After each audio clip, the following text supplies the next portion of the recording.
Right. So what I will do is I will go through this set of slides and latter part of the session, and after that I will take some problems, practical problems with regard to the companies and other missionary operational activities, and then I will discuss the assignment question. Right. Now last week I stopped from here. There are different types of companies, so basically for the those who joined today, I think who were not there last week. Alison, you were not there, no, last week? No, sir, I was not there. Yeah, okay.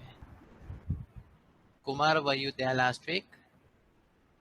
Kumar Rajguru? I was not there, sir. Okay. Shan, you were not there, no, last week? Shan, I was there, sir. you was there, okay. Right, fine. I was there, sir. Oh, okay. Right. So we discussed some important principles with regard to the companies and their formation and the application of companies to the banking business. Now, when we to discuss about the companies, they issue shares time to time depending on their requirement. They can issue shares. Mainly, the companies issue share to raise capital for them to run the business. So we have to see from a business perspective. I'm talking from a client's perspective. When you are dealing with me, I'm a client, I'm a customer, I'm a company, right? How you should handle me. So all these slides are focusing on the requirements a bank must do when you are dealing with a company, right? So you have to be safe. If something goes wrong, you will have to bear the loss. Therefore, when you are dealing with companies, you have to be very careful. So a company's perspective, that's the client's perspective, customer's perspective. Customers need capital for to expand their business, to continue their business, for their work in progress, working capital requirements. So the company can issue shares to the public, or they can borrow from a financial institution. So if they are issuing shares, that's called the equity. If they are borrowing, we call the debt capital, right? So if a company is issuing shares, they can issue shares. There can be different types of company shares they can issue. But when you come to a listed entity, normally the listed entities, they issue voting and non-voting shares. So voting shareholders will get voting rights, right? Non-voting shareholders won't get voting rights. So that's the main difference. All ordinary shareholders, they have the voting rights. They can vote at an annual general meeting on agenda items. So there are different agenda items. If you see, go through your bank's annual report. Normally, it's attached in the last page of your annual report, one before the last page, right? So you can see. What can you all see the slide? Can you see the slide? Yes, sir. Okay, fine, thank you. So normally you get the first item will be the appointment of directors. Then you get first item will be approval of directors report, approval of financials, approval of dividend, appointment of directors, appointment of auditors, approval of donations. Those are the key items of a company at an annual general meeting. In addition to that, if the company is having an extraordinary general meeting, what is the difference between annual general meeting and extraordinary general meeting? Any difference? What is the difference between AGM and EGM? What is the difference between AGM and EGM?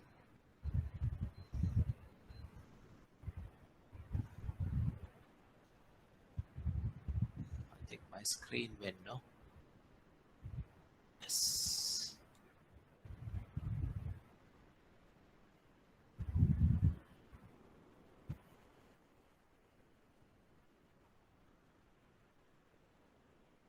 Can you see the screen?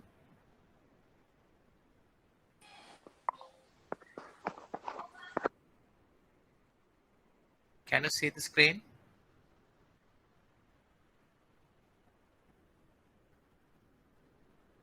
Hello, can you see the screen? Yes, sir. Yes, Now it is. it's very easy. All right. Yes. Okay. What is the difference between AGM and EGM? Any idea? AGM calls once a year, Okay. and the other one is EGM. It's ad hoc meetings. Yeah, ad hoc meetings as and when required. So there can be certain resolutions, shareholder resolutions, where you have to approve with 2/3 majority, or it can be ordinary resolution. Ordinary resolutions means where the 51% of the shareholders give their consent. 2/3 majority means out of the shareholders who have present on that particular meeting, 2/3 must approve. Right. So anything additionally, if you want to get things done, you can have an extraordinary general meeting. Or else if you want you can couple this annual general meeting and extraordinary general meeting on the same day, but you have to have separate agenda items to discuss at the meeting, right? So ordinary shareholders, they are the owners, they can do anything with regard to the company. That is why we always think that they are more powerful from the business perspective, right? In addition to that, you get the preference shares.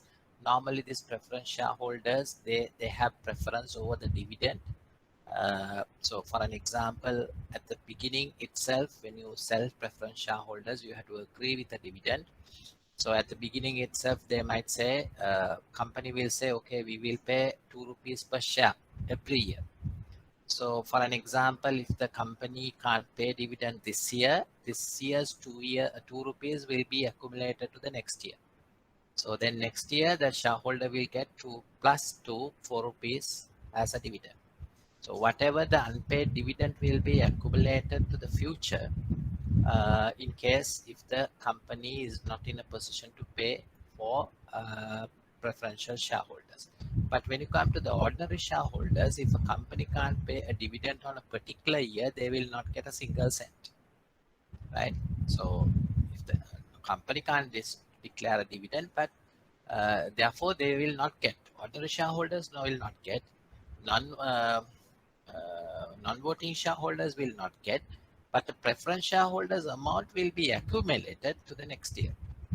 So today, these preference shareholders are not a common type of a shareholder, but any company, if they want, they can have preference shareholders. Uh, Unlisted companies can have, private companies can have, but normally listed entities, normally they don't have these preferential shareholders, because that one can argue whether it's right to pay a dividend for a party where the company is not doing well in the business, right? So it's public money and you are discriminating the public majority. You are issuing shares to a certain group, and you are paying a dividend for them, even by way of accumulated dividend. So deferred shares with the intent rights get the right to income or profit after ordinary shares. Right. Then the redeemable shares are created to understand that they will be bought by back the company, a way of increasing capital. So what normally happens here in case of redeemable shares, after some time, the shares will be purchased back by the company, and the shareholders will be paid their money once again back to them. So different companies can have different types of shares. What is more important is why you are to understand why you are issuing this shares, in what intention. So if your intention is clear and if your intention is right, there is no problem, right? But in certain instances, if the intention of the parties are not clear, why you are issuing these shares, then there'll be a concern, right? Okay.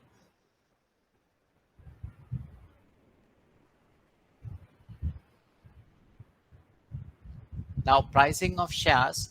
Shares must not now be issued for consideration, which is the board of directors resolved in is fair and reasonable to the company and to all the existing shareholders. So the company will, if the company is going for a share issue, they will have to price it, right? So when they are pricing, they have to come out with a reasonable fee price. So if the directors have the capability of pricing the share, they can do it. At the same time, if they don't have the capability of pricing, they can get the external service as well to price the share. It's also possible. Right? Sampath, do you want to raise anything? Yes, sir. Yeah. Yes, Sampath.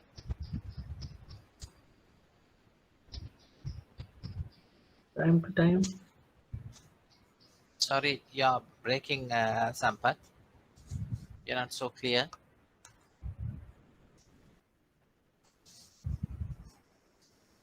Anyone That else want? should be. Sorry.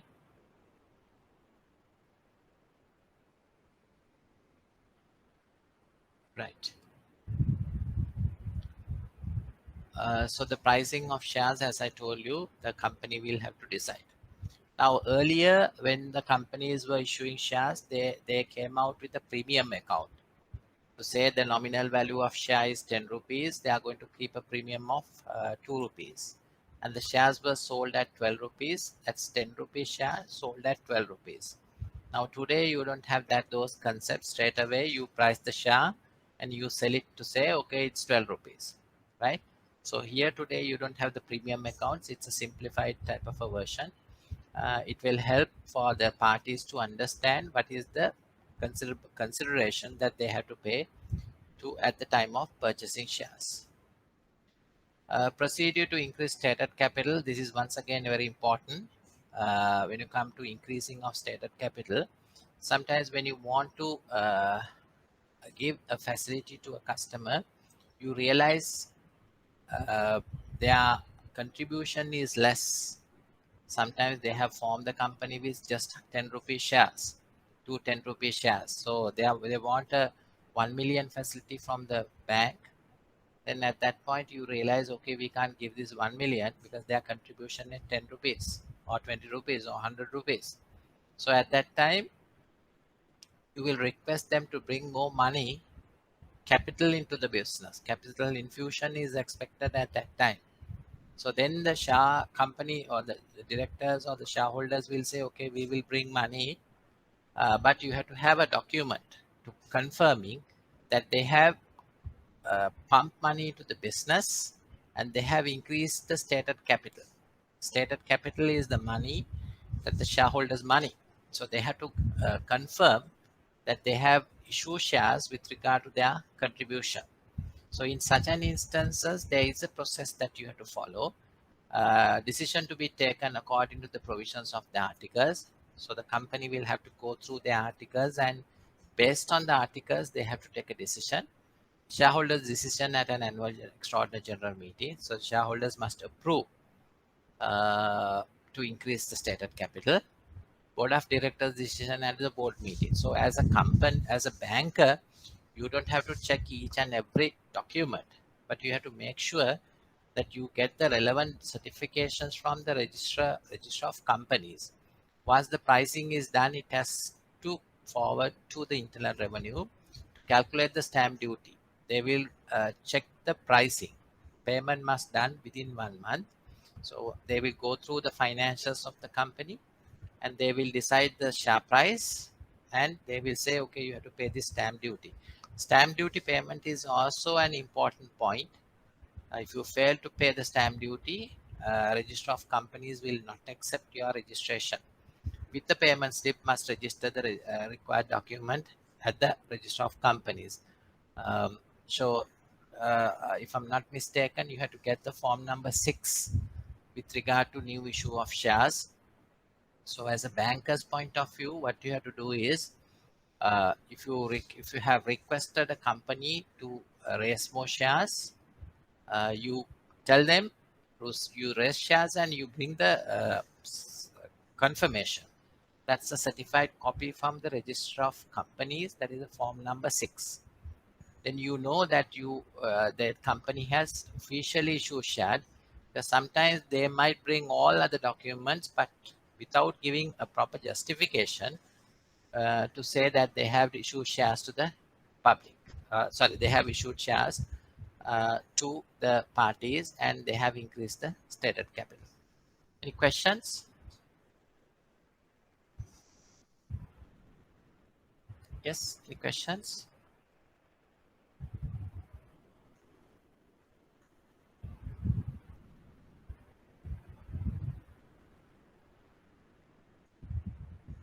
Right.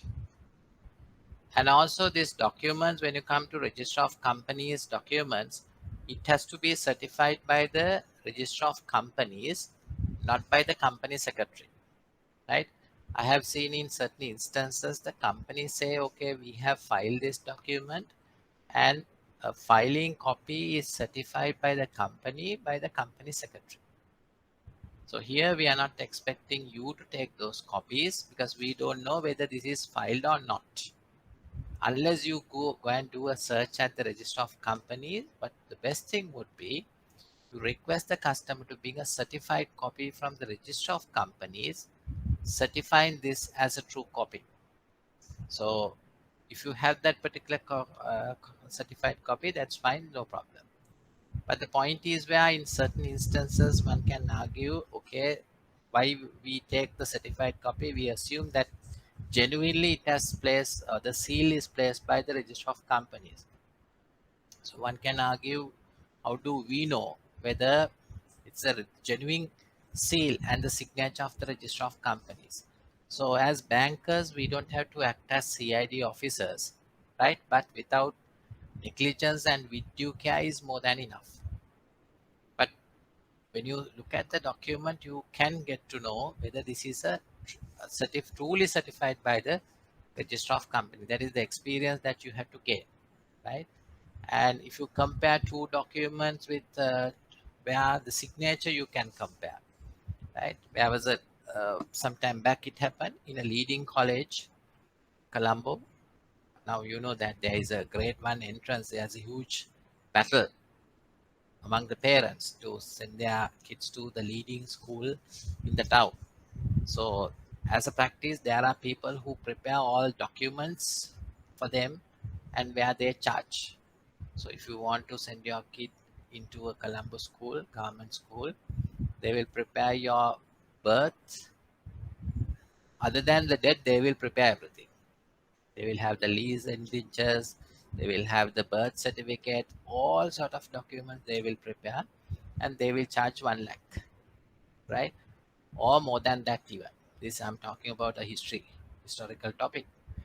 So in that particular instance, now when there were a lot of lease agreements forwarded by parents. So the lawyer has gone through all the lease agreements, confirming that they are staying the close proximity of this college. And she has seen that Register of Colombo, it has to be, we'll say, A Silva, and then you have to get the A Silva signature. But there were 7, 8 documents, A Silva different signatures, right? How can A Silva sign different signatures for different documents? So from that particular identification, they have identified certain documents which are not acceptable for the school and they have not considered as well, right? So these things are happening. So as bankers, you all have to be very careful. There are forged documents in circulation, and some are referred to the banks as well. So as a banker, you have to be very vigilant on those type of documents. When you see the document, you should be able to understand, identify whether this is a genuine document or not. In certain instances, it's a little bit difficult, right? There was one particular case where the daughter has brought mother's NIC because now the daughter is around 30s. She has brought mother's NIC. Today, mother is around 70s, but at the age of 30s, mother and the daughter looks the same. So if the officer was, luckily the officer was concerned on that, Then he has gone through the NIC number, right? The face is the same, but when the NIC number, the NIC says 70 years, but the person who was in front of that officer was 30. Right? So just make sure that you are dealing with the right person. Identifying the right person is your responsibility, and be careful on those things. Sometimes when you see the face, okay, you see the same person. So then you are not concentrating on the second point of the number of the NIC. Right? All these things happen in the market, right? So be careful. There are a lot of forged documents, even forged deeds are there in the system. So what about for the NIC, for qualification certificates are also there in the market. So it's you'll have to be very careful. Right. Now share split, although the concept of bonus issue was being done away by the act, companies can reach a similar, very similar by way of share splits. In a share split, the company increases the number of its shares by dividing existing shares into greater number. No effect to the stated capital of the company.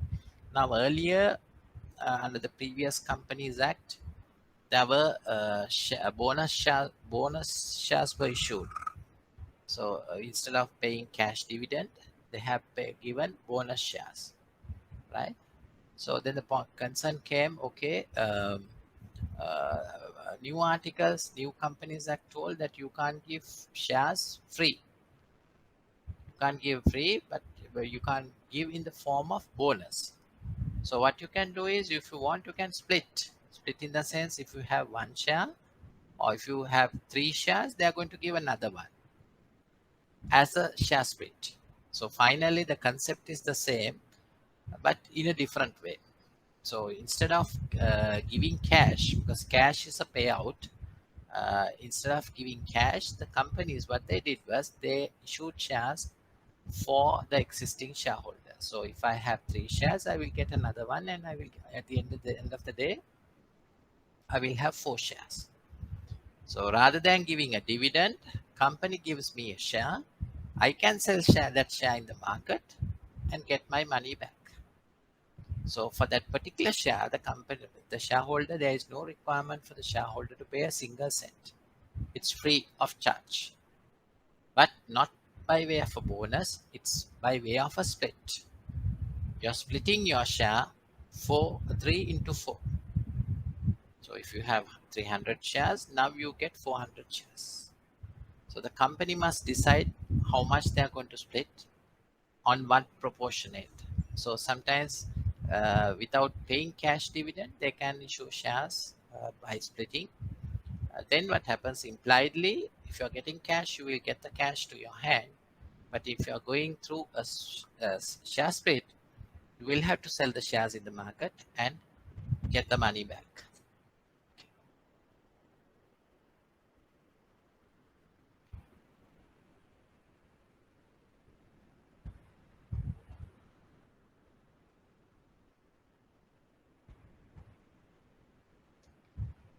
Now distributions. What do you mean by a distribution? Yes. What do you mean by distribution? Sean, what do you mean by distribution?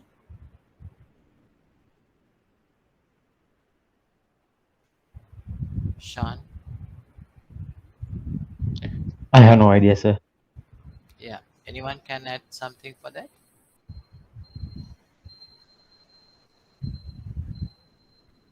Dividends?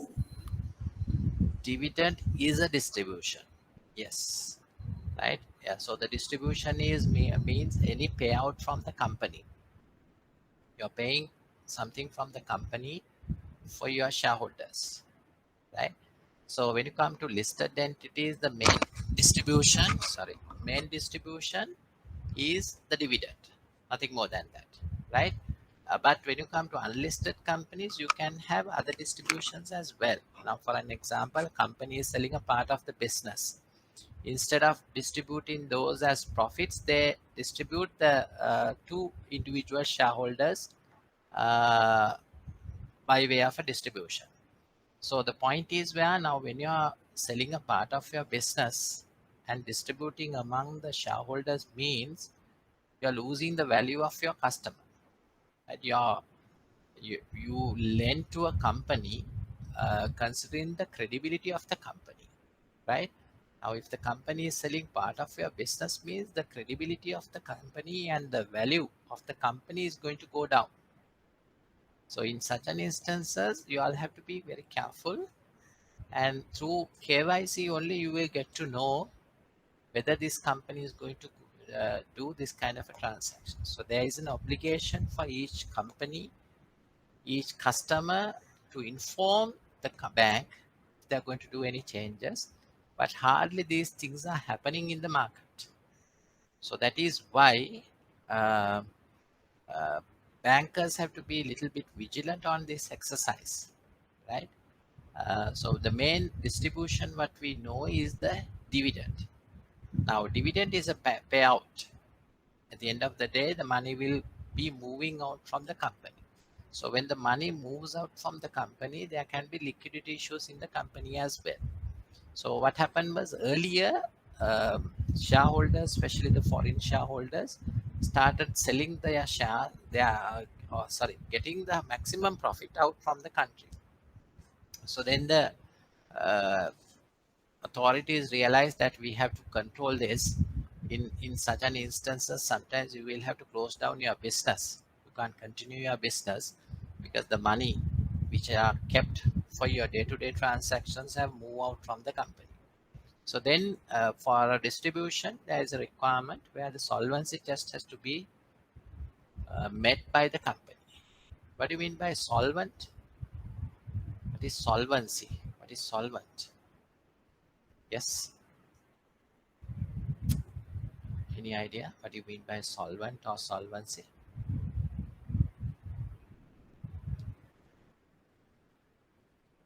Yes.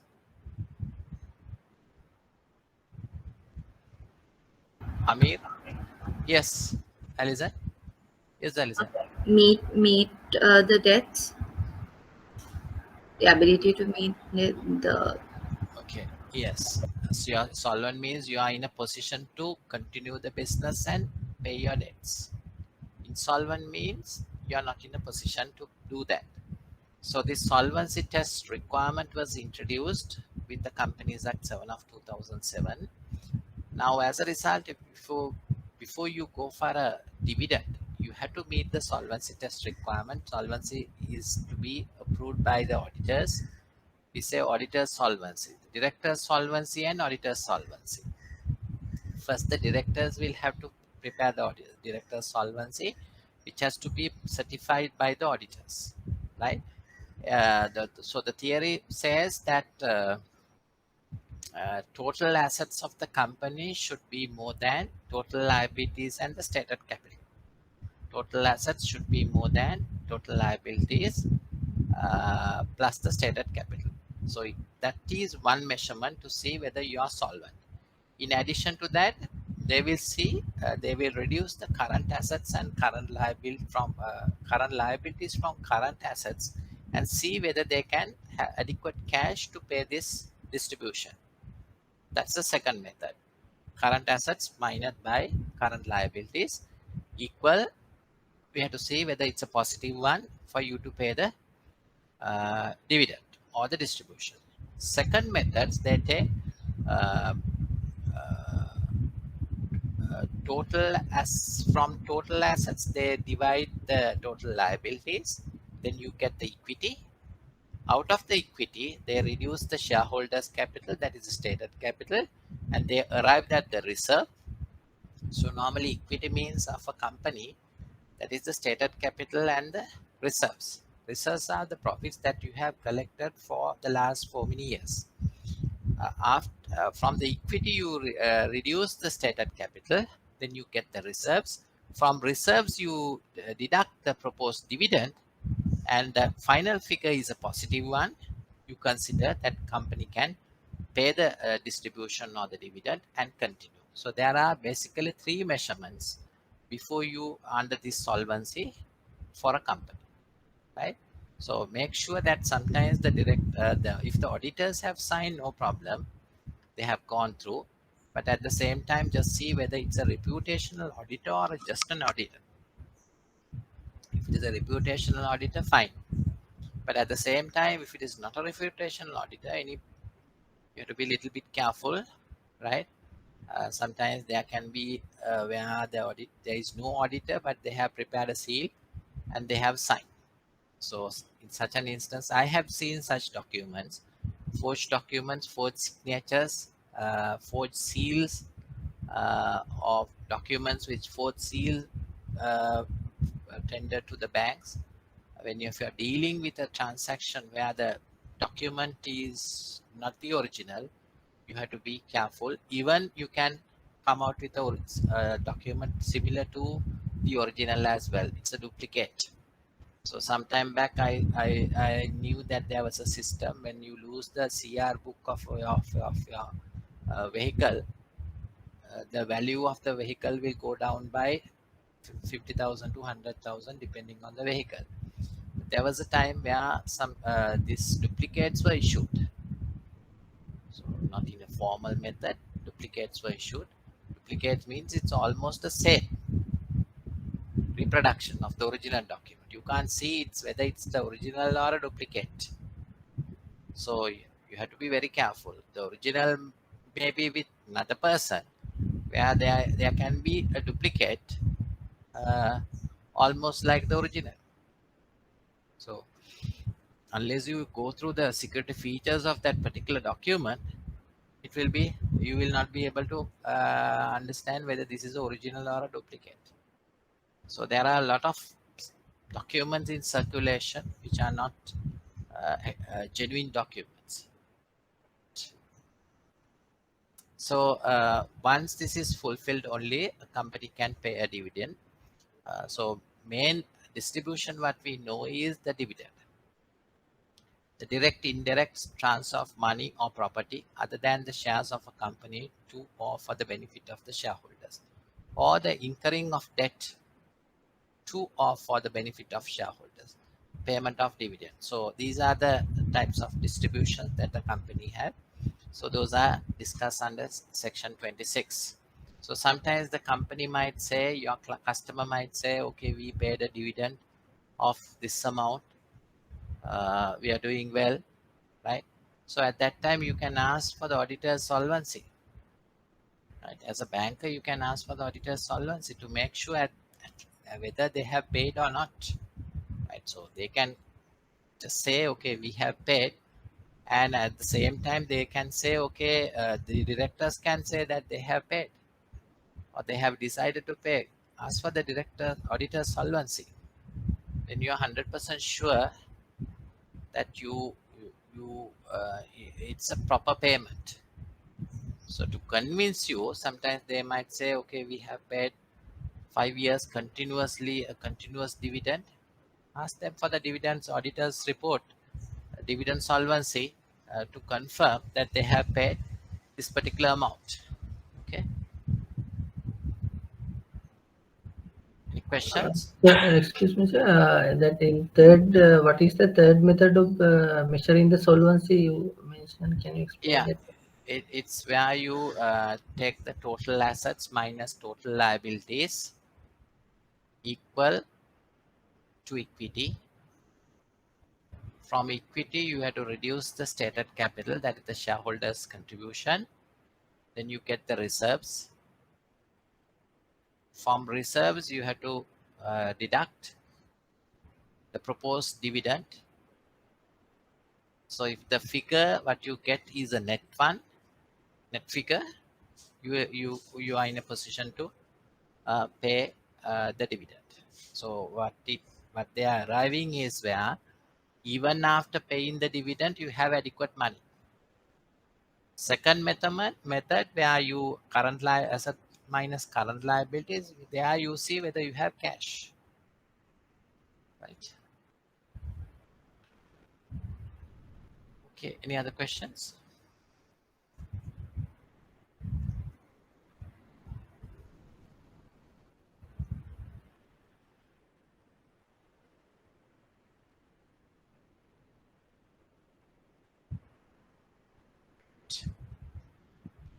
So I told all of you all to bring a question. So we'll discuss all your questions after this set of slides. So hope that everyone will raise at least one question. It may be relevant for this or not. Any operational transaction, any companies related transaction. I'm happy to share my views with you with regard to your issues. So from the point of view, distribution, its impact to the bank. Before the distribution, company has to obtain the solvency, and if the distribution has been made and the company does not satisfy the solvency test, the distribution may generally recovered by the company from the shareholders or from the directors of the company. So once you pay the dividend, recovering is not possible, right? So directors might consent, but shareholders might consent. Under the law, you have to repay, but that doesn't mean that you will be able to collect it. Once it's done, it's gone, right? Then you have to go behind the shareholders and the directors to pay. So you have to be very careful in that aspect. Sometimes the custom companies will or the investors will try to take their money out from their investment by way of a dividend or a distribution, which will affect your credibility of that particular company and the strength of that your company as well. So if you have lent for such companies, you are in trouble, right? So please be careful in that. So distribution, what we can do, available option after the distribution, company has to inform the bank. Company has to forward a certified copy of the solvency test from the auditors. After the distribution, obtain declaration from the directors that there is no impact of the distribution to solvency status of the company. So the director's solvency will give you this confirmation to say even after the payment of dividend or the distribution, there is no impact for the company. So at the same time, as prudent bankers, you all have to get the auditor's solvency to ensure that they have done the process, follow the process in line with the requirements. Right. Repurchase of shares. What Excuse is me. yes? So every year, do we have to get that Solvency. declaration saying that no impact on by the Yeah, normally what happens here, the directors, they initially pass the declaration and to say that they have, after paying this dividend, there is no negative impact on the business. The same certificate, same document will be chopped by the auditors with a small certification, right?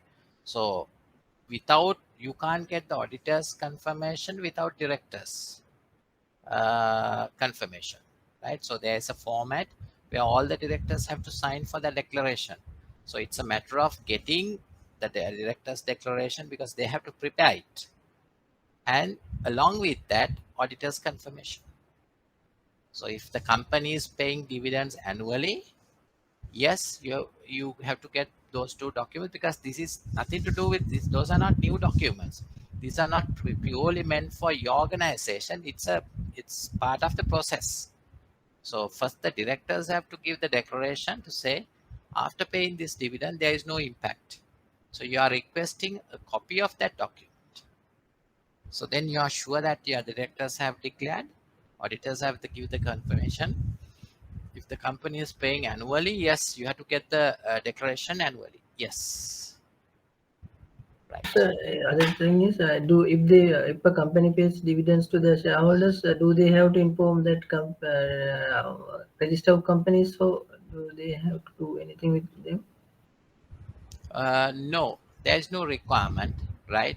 If you are a listed entity, you have to make a public notice to say that you have you are going to issue a dividend because there is nothing to do with the company's books. If you are issuing shares, yes, you have to file a document that's a Form 6. But in case of payment of dividends, nothing to do with the share register of companies. There is no requirement of filing any documents. Okay.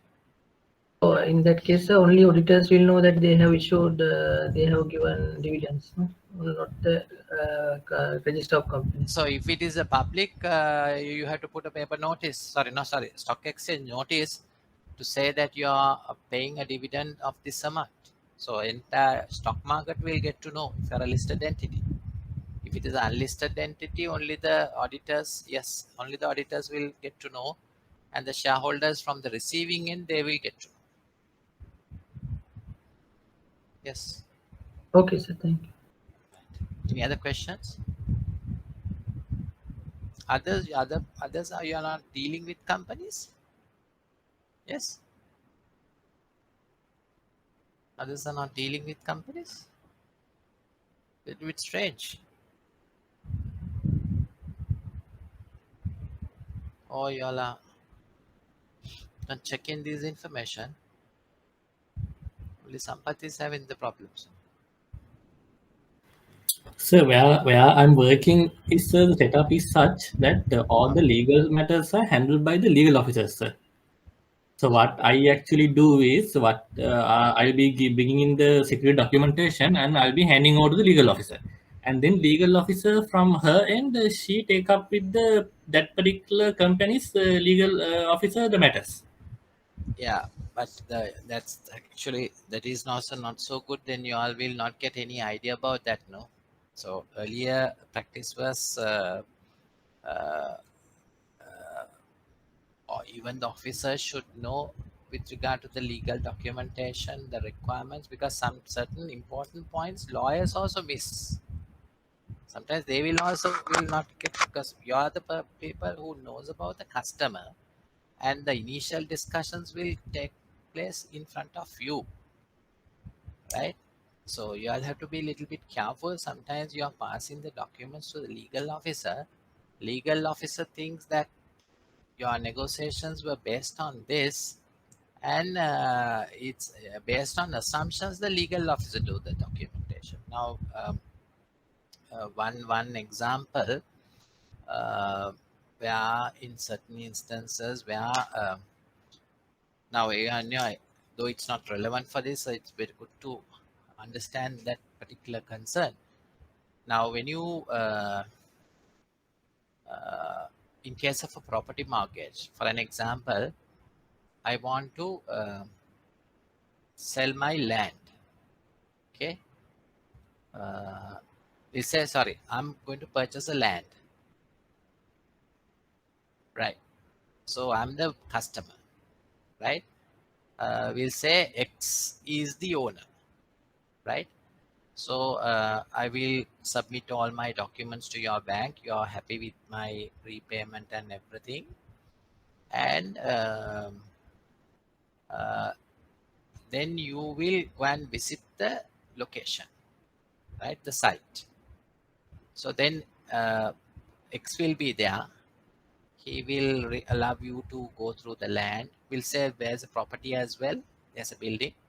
So he will allow you to go through, and he will so there is no objection, because I have told him that I'm obtaining a loan from ABC Bank. ABC Bank officers will come and do the do the valuation and the inspection. Yeah. Am I correct, Amir? Is that the way that you all handle it? Yes, sir, you're correct. Yes. Okay, right. So then you do the inspection, everything. Then you hand over all the documents to your legal officer. Am I right? Yes, sir. Okay. So then your legal officers will prepare, go through the title, execute the mortgage, right? And the date of mortgage, they will inform you that this transaction will take place on, or the legal officer will give you the time. And so then the customer, I'm going to straight away, I will go to the normally these legal officers, I don't know whether in your organization how it happens. Sometimes they are in the regions, right? So this, I'm going to go to your region, and in front of the lawyer I'm going to sign. Amir, am I correct up to that point? So actually, we have legal officers in each and every branch, sir. Okay, each and every branch. Yes. Okay, all right. Okay, right. At the time of signing the documents, do you also go there? It's like this. I'm actually working for a department. Right, So what happens is, as I heard from the branches, is that the RM also is available at the time of signing, boss. right. I'm talking about the person who went for inspection. Is he there in front of Yes, the? yes, yes, yes. He has to. He has to witness it. You're sure? Yes, sir. Right. So the point is where there was one particular case where the officer, the I went to the regional office, and in front of the lawyer I have signed. The branch office who went for the officer who went for the inspection was not there. So then what I did was I got all the required information. I got the copy of the mortgage bond, sorry, a copy of the deed of transfer, copy of the plan, and normally banks will request a vendor's letter confirming the selling price, right? So then I got the signature of the seller as well. Then I arrange another person with the ID, including all the names of the vendor. So along with me, that person came and signed the documents and gave a forged set of documents to the legal officer. So only the real vendor is known to the officer who went for inspection. But unfortunately, in that particular bank, the officer who went for inspection is not there at the presence of signing the documents. So my intention was very clear to defraud the bank, and I brought another person with all the required information. Even the signature was there. I knew the signature because when you practice another person's signature for 100 times, you can place it.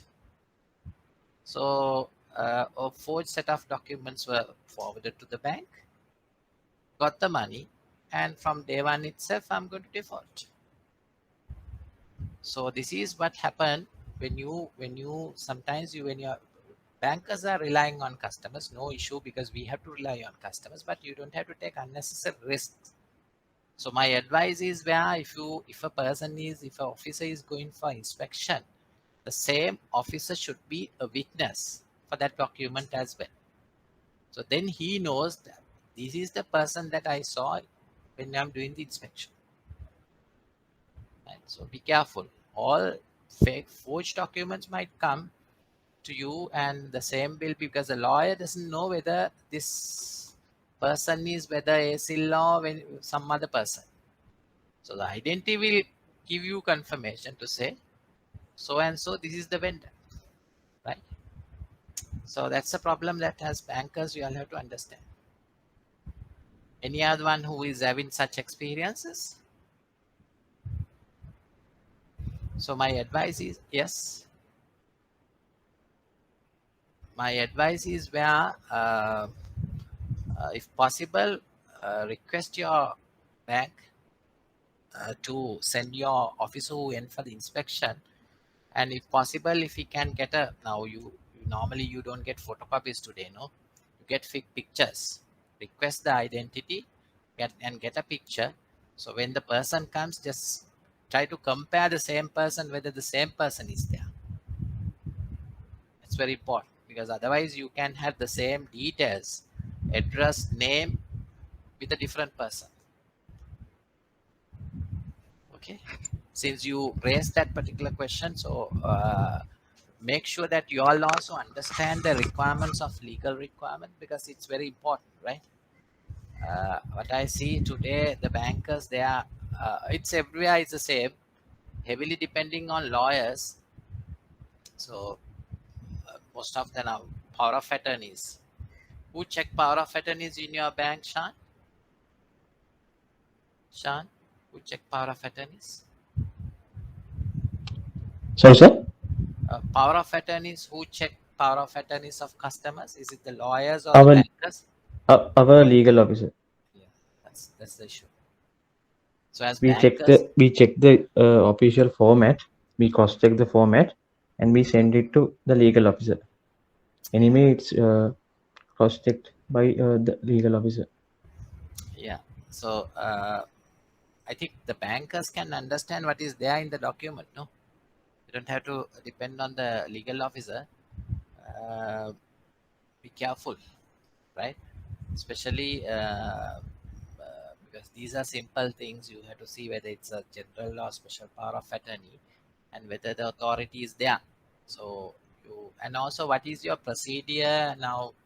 Uh, for an example, I'm coming to your branch.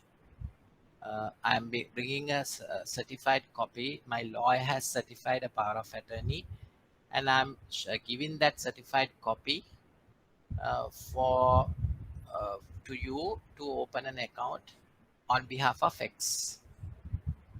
Now, what is your procedure, Sean? Can you just have an interaction with me? Yeah. In our bank, before executing a power of attorney, the existing account holder should tell us that he's gonna do a power of attorney, and we send him a special power of attorney format, Okay. and then he go to his lawyer and execute the power of attorney and register it in the Registrar General's department, and he should submit a original to us, and we scan it and upload to our system. In any bank, in any branch in our network, he can do anything. In a special power of attorney, we list the banking affairs he can do. එතකොට general power of attorneys එක්ක ඔයගොල්ලෝ deal කරන්නේ නැද්ද? මම general power of attorney එකක් ගෙනත් දුන්නොත් ඒක බැරිද කරන්න? No, sir. We don't do with the general power of attorneys. We only do with the special power of attorneys. We only accept special power of attorneys. Okay. Right. That's a good control. Right. Any other examples? Can someone share their views? Chaturanga?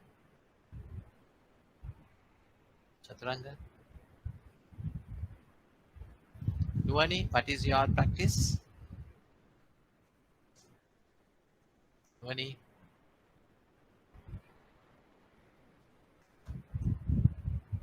The silence is not so good. I told you all last week also. Sir, actually, I am not very well know about that regarding our bank procedure.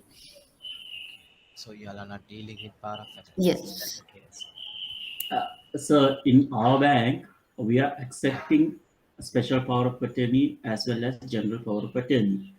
If the customer willing to provide a special, okay, doesn't matter, we are accepting.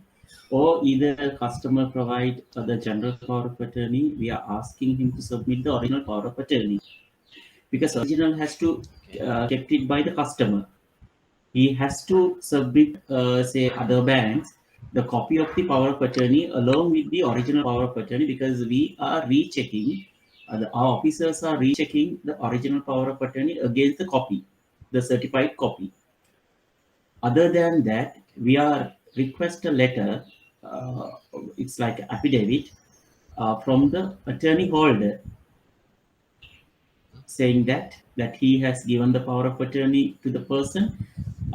It should be a Your recent, attorney or the principal? the You're principal, asking the letter from. principal, Okay. principal. It should be a recent document. The power of attorney, the what the customer is giving is say 10 years before, but we are accepting the power of attorney along with the recent the affidavit issued by the principal. Right. And we are happy if the power of attorney registered with the Registrar General Department, but it's not a mandatory thing. Okay. Right. Good practice. Right. After a long time, I'm hearing a good practice from a bank. I'm happy that. So the concern is where if you're any document, not only a power of attorney, any document, if the customer is bringing a certified copy, you have to insist on the original. Right? It's a must. So sometimes the customer might say, no, I have given this original power of attorney to this bank and that bank. This is certified by the lawyer. Fine. Whether it's certified by the president, no problem. You have to ask for the original. That's it. Right? Go through whether the same contents are there in the certified copy as photocopy as well. So the best thing would be you get hold of the original document and get a copy at your cost, bank cost, and say original scene, and the officer who has accepted have to sign. So then you are sure that you are dealing with the proper original proper power of attorney. Second thing, the principal must give the power, affidavit confirming that I have given this power of attorney to so and so on such and such a date. So it has to be an updated one, not an old one. Principal must say. So another question what we see is sometimes the power of attorney holder will come and say the principal has gone abroad. So that's not your problem, no. It's the responsibility of the principal to inform you before he goes out that I'm leaving, I'm appointing so and so as the principal. So if the principal must give the power of attorney, the affidavit, or it can be a declaration as well, depending on your bank's requirement, confirming that this is done by so I have given so and so, and if it checked it, then you have obtained that document. But I have seen some banks are obtaining this affidavit from the power of attorney holder. So if I want, I can prepare a forged power of attorney, and I will give any type of declarations you all want, and I can operate an account and withdraw the money, or I can do a transaction with another customer and withdraw the money, or I can convert a dormant account active by using a power of attorney and withdraw the money. So it's a principal response. Because the principal on a later date, if he comes and asks, why did you allow this dormant account to be activated? Because I have not given a power of attorney, you are in trouble. Right? Through power of attorney, you can do a lot of things. So that is why you have to be very careful. And registration of power of attorneys, local power of attorneys is not a must. But as a practice, bankers, they insist on registration for local power of attorneys also. But if it's a foreign power of attorney, it has to be a registered one.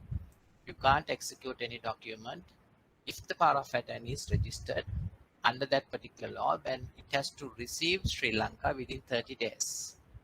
Right? If so, you can use different methods. Ambassador can certify it or whatever the method.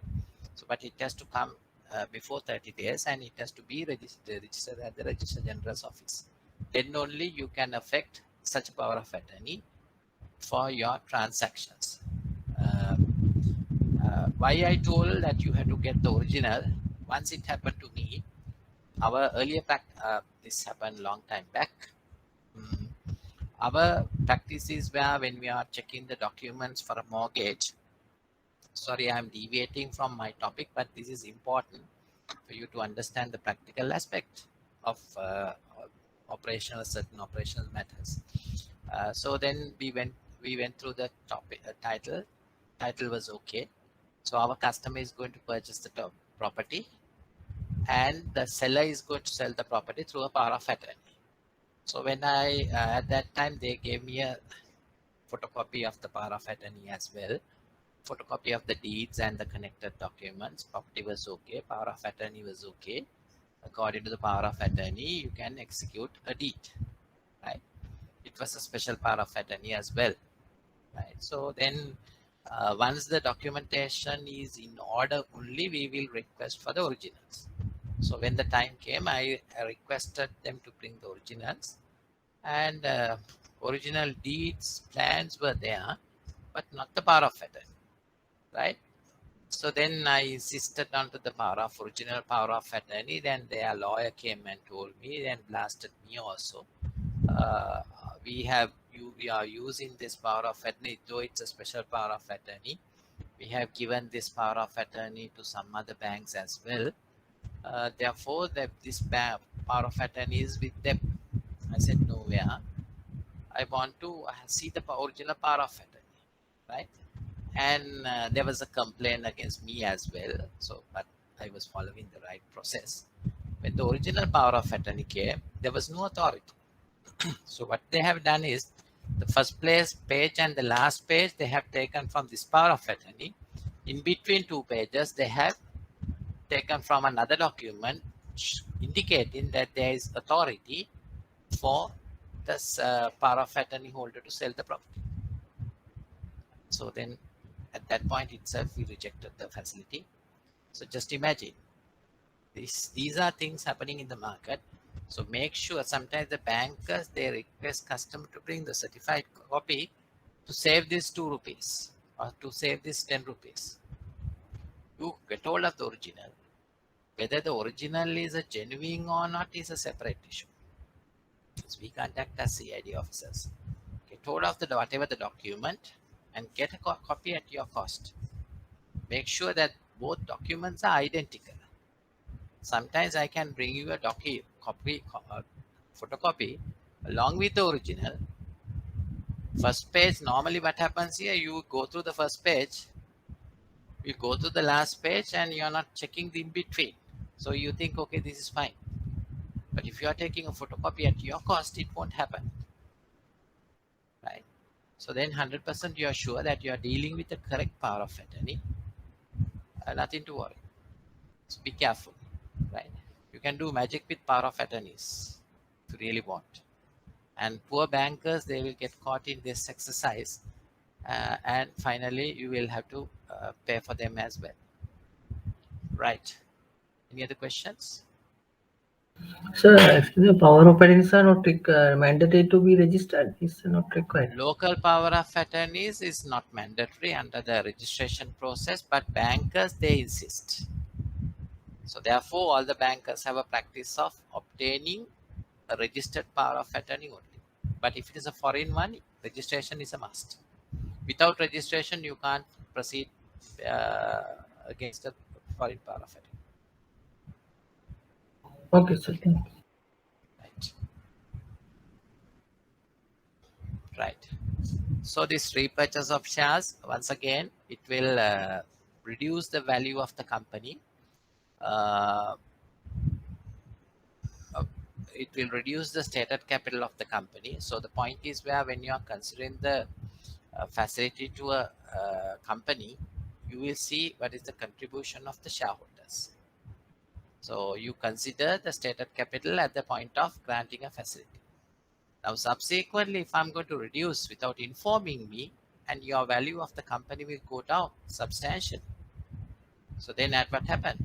Finally, your client is no more good for you to continue him as a client, customer. So then you will have problem. So that is why you should, in case of a repurchase of shares or reduction of shares, you should know whether this will impact your credit worthiness of the customer. If that is going to impact the credit worthiness of the customer, be careful. So always make sure that if you're giving a new facility, try to get a confirmation from the company what is the stated capital, right? So the best thing would be you can get the annual return copy of the form 16 annually, and if it is filed, no problem. But in between, company can, from one annual return to another annual return, they can change the stated capital. They can reduce, they can increase. Increase, of course, no problem, but reduction, you have to be careful. So if you are giving a massive facility, at least get a declaration from the directors, at least obtain a resolution from the company that they have not reduced stated capital. This is the stated capital which was originally decided, or the original amount, and there is no change in the stated capital. So then you have a confirmation that the stated capital has not changed. Though we have given in the offer letter to say not to reduce the stated capital, it happens. These people, when they want to take money out of the business, they will take out. I'm not talking about the listed entity, I'm talking about the unlisted entities. Right? It's beyond your control. So their shareholders will take the money out without your knowledge. So especially if you're going for a facility, please make sure if you have the practice of getting Form 16, fine. If you don't have the practice of getting the Form 16, even Form 16 will get outdated because year to year only you get the Form 16. In between, if you are giving a facility somewhere around October or November, so you are depending on a certificate issued in in March. Normally you have to file around March if you are a April to April, Jan to December company. But if you are a April to March company, your annual return will be filed a latter part. So these are prudent banking practice. Sometimes you will take the Form 16, okay, you are happy. But how do you know whether they have subsequently reduced the stated capital? No evidence. So no evidence means you need to get a resolution from the company directors confirming the stated capital change has stated capital is not changed and it is remaining the same. Okay, right.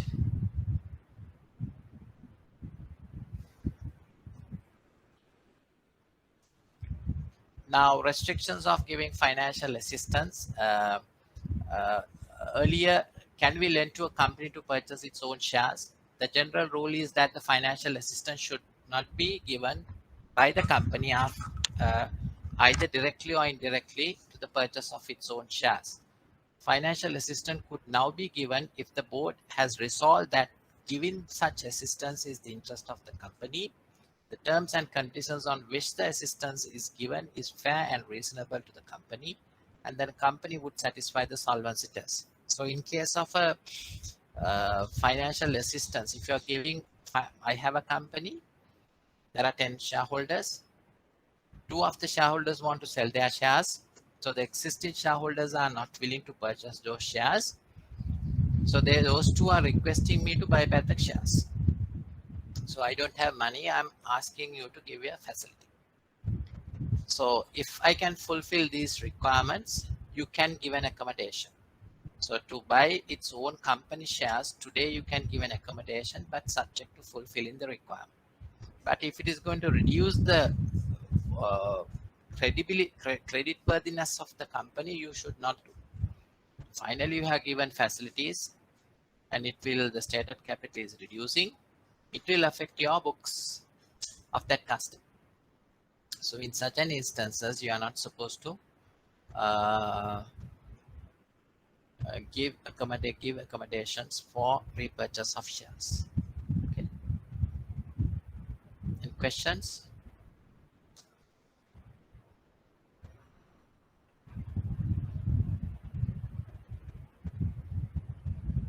I'm surprised to see a set of bankers without problems. Yes.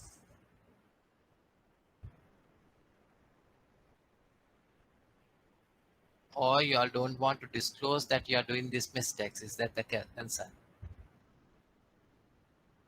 Yes.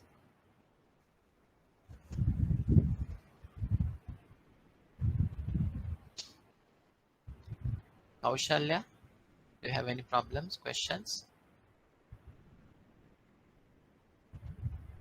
Kaushalya? No, sir. Okay. Last week, what happened to you? So actually, I'm at the hospital right now. I'm getting the Why? COVID too. Come on. That's why. Hope that you are okay.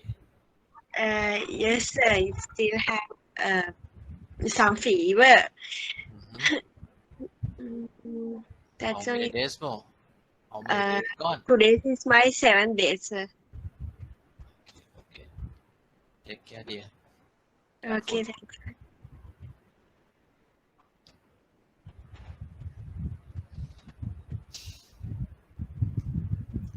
Okay. Now amalgamation. It's once again, if one of your companies are amalgamating with another company, uh, with high valued, no problem. But if if a company, if your company is amalgamating with a low profile company, it will affect the total net worth of the company. So as a banker, you have to be very careful in such an instances whether this company is going to merge with a good company or a bad company. So if they are merging with a good company which will enhance the value of your company, fine. Right? In certain instances, sometimes they will have to pay money to purchase that company. So sometimes their liquidity position will have issues, right? But if you are as an investment, if you are going to merge with a big company, which will finally enhance the value of the company, that's great, right? So you have to be very careful on that aspect. Uh, how your companies are behaving. Now, in certain instances, sometimes the branch manager will get to know where the other clients are telling him. Now, it should not be the case, right? If you are the branch manager, you should know your customer KYC, and you should know what's really happening around that system. Now, branch manager telling fine, okay, I got to know from a client is fine. Even some time back, the president was telling that I got to know only from the radio or the TV. So in such an instance, there is nothing wrong. Branch manager is telling that I got to know only from from another client. But whatever the method, but you have to be a little bit careful. I told you at the beginning also, dealing with companies is very tough. Companies can do magic without your knowledge because they are creating an artificial person. All of a sudden, the artificial person will be there, no individuals. So all your facilities will be enjoyed by the individuals, not the artificial person.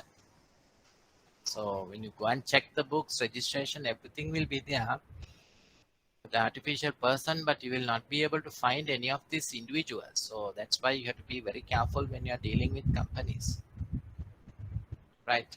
So amalgamation, yes, what you have to ensure is what type of company your customer is going to amalgamate with.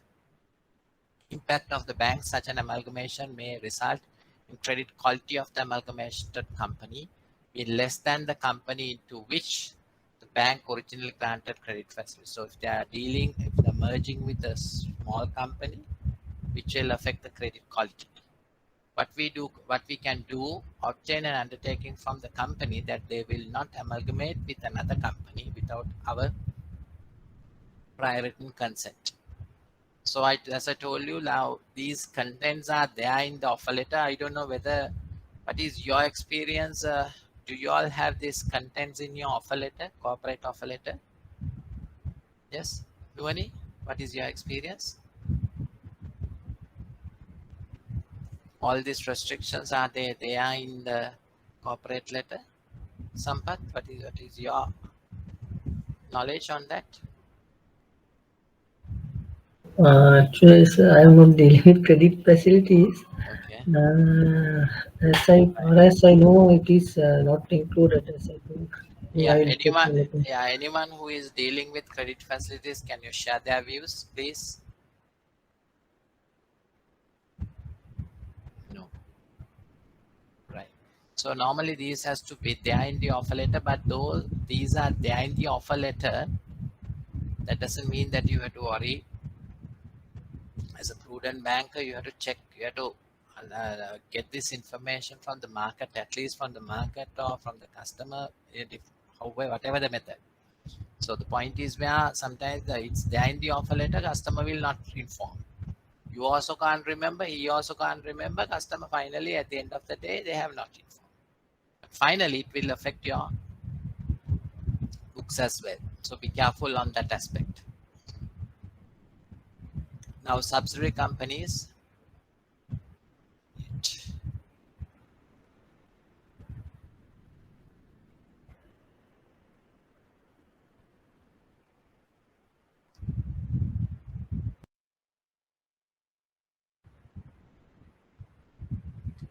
Now, if the parent company is holding shares more than 51%, we consider the second company as a subsidiary. Right? If the parent company is holding 100% share ownership of the subsidiary, we consider this as a wholly owned subsidiary. So in case of a wholly owned subsidiary, you all have to be careful. In certain instances, you must be lending to the wholly owned subsidiary, right? Where you are lending to the subsidiary and the parent is there. Parent is holding 100% shares of the company, right? On wholly 100% owned subsidiaries, the directors can act in the best interest of the holding company, right? And there is a provision for the short form amalgamation involving 100% owned subsidiaries, which can be closed down with only the board resolution. There is no specific provision for creditors to object. Impact to the bank: if the directors decide to close down the subsidiary company business where we have provided facilities, the bank will have to face difficulties. What you can do: obtain parent company guarantees in respect of credit facilities granted to the subsidiary. So without your knowledge, the parent company can pass a resolution and close down the business. So your facilities are given to the subsidiary. Parent is taking this decision. As a result, you're losing your money. So my advice is, where if you're dealing with a wholly owned subsidiary, get the parent company guarantee. So if the parent company has given a guarantee, they are responsible for your debts. Because parent company and a subsidiary are two different legal persons, right? So when you come to legal perspective, parent can say, look here, we don't know anything about the subsidiary. So you are in trouble. To overcome that situation, better you get a parent company guarantee for your facilities. Then if something goes wrong, parent is responsible, right?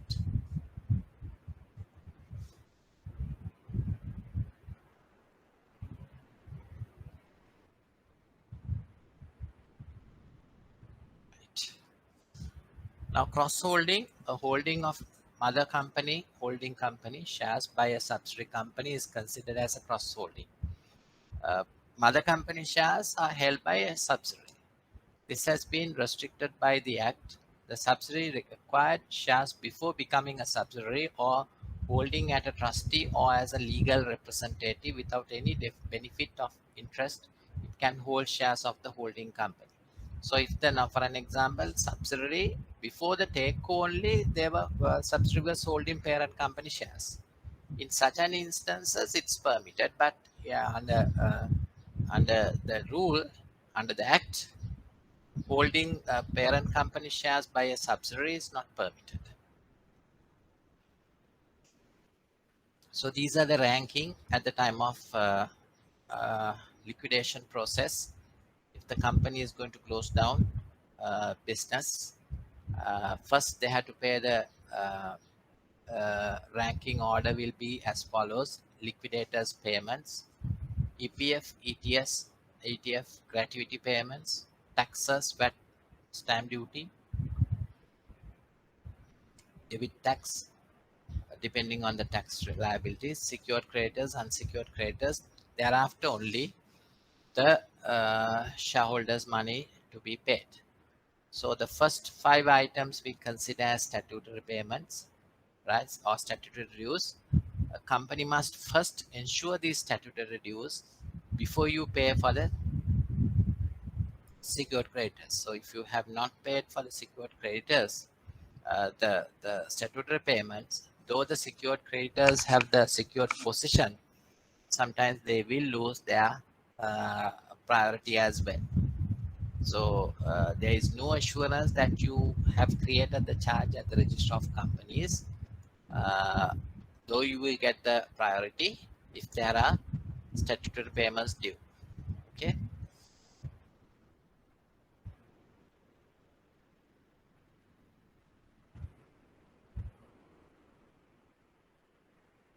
So at any given point, Yes, sir. yes. Sir, in case of we are giving loans to subsidiary companies, we have to charge at the company register of companies. No? So Yes. if they are closing the parent decides to close the subsidiary,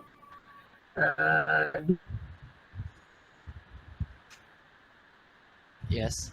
do they allow to close the subsidiary? That means company register. Yeah.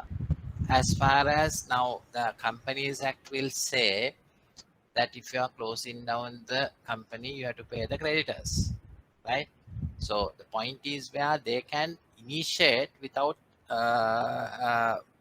finalize, because the register of companies are not going to go behind the creditors and say check whether you receive the money. Now for an example, I'm a director, okay, I have a company, I'm the parent, we have 2 3 directors, I'm the parent company, I have a subsidiary 100% owned, we take the decision and we close down, okay. To get the amalgamation certificate, we have to give a declaration to say that we have paid all the creditors. So we sign the declaration and we file. Register of companies is not going to check with you all whether we have paid or not. They Since we have charge at that register of companies, do they check whether they have charges before closing no, down? that's not their responsibility. No, they Charges won't. are there for the liquidator to see who are the parties create the charges. Register of companies are not going to check. It's the party, it's the company at the point of liquidation. They can see who are the charges, what are the charges. So that's it. There is no obligation for the register of company to check everything. That's a center where all charges will be registered. Any person who wants to go and inspect the books, they can inspect from one common place. So register is not going to check, right? So in case if they means if they have not paid any statutory dues or something like that, even it is possible to close down the business. Yeah, it Is it depends. possible? Now for an example, the authorities can take action, no. Now if I want to default, if I don't have money to pay statutory dues and these things, I will prepare a set of documents and I can confirm that I have paid everything, because and file and close it. But the authorities, if I have not paid statutory, they will take action against the company. So you can't stop that, right? So that doesn't mean that I have to 100%. Best would be if I'm ethical, if I'm uh, if my company have ethics in the system, we will have to settle everything. But what I want to show is, I'm not going to say that these things are happening, but it's possible, right? So my message is where, from lending point of view, if you are dealing with a parent company, get the guarantee of the parent company, then you are secured. If the subsidiary is no more there in the system, is not affect your liabilities, because they have to pay. Parent will have to pay because they have given an undertaking, right? So what I want to show is these things can happen, but at the same time, it doesn't mean that if the registrar go through whatever if the registrar's decision is based on the information what I provide, and if my documentation is in order, they will take the company out. But subsequently, the EPF and EPF will come and file action against the directors to say that you all have not paid. So then at that time, I have to handle that. So the possibilities are there. Yeah. Okay. To liquidate a company, only a resolution is required, no? Sorry. To liquidate No, a company. there is a short liquidate a company means there is a procedure laid down in the Companies Act. You have to follow that particular procedure, right? So one important document is the resolution. Parent company passing a resolution, directors passing a resolution, uh, taking a decision to close down, because I'm the owner finally, It's a subsidiary. It's my own business. So there are certain other documents. I can't remember the exact set of documents required for amalgamation or closing down. Okay. Okay, so other thing is that annual return, it should be, I think, form 15, not 16. Yeah, Form 15. Sorry, Form 15. 15. Form 15. Sorry. Thank you. Okay, sir. Thank you.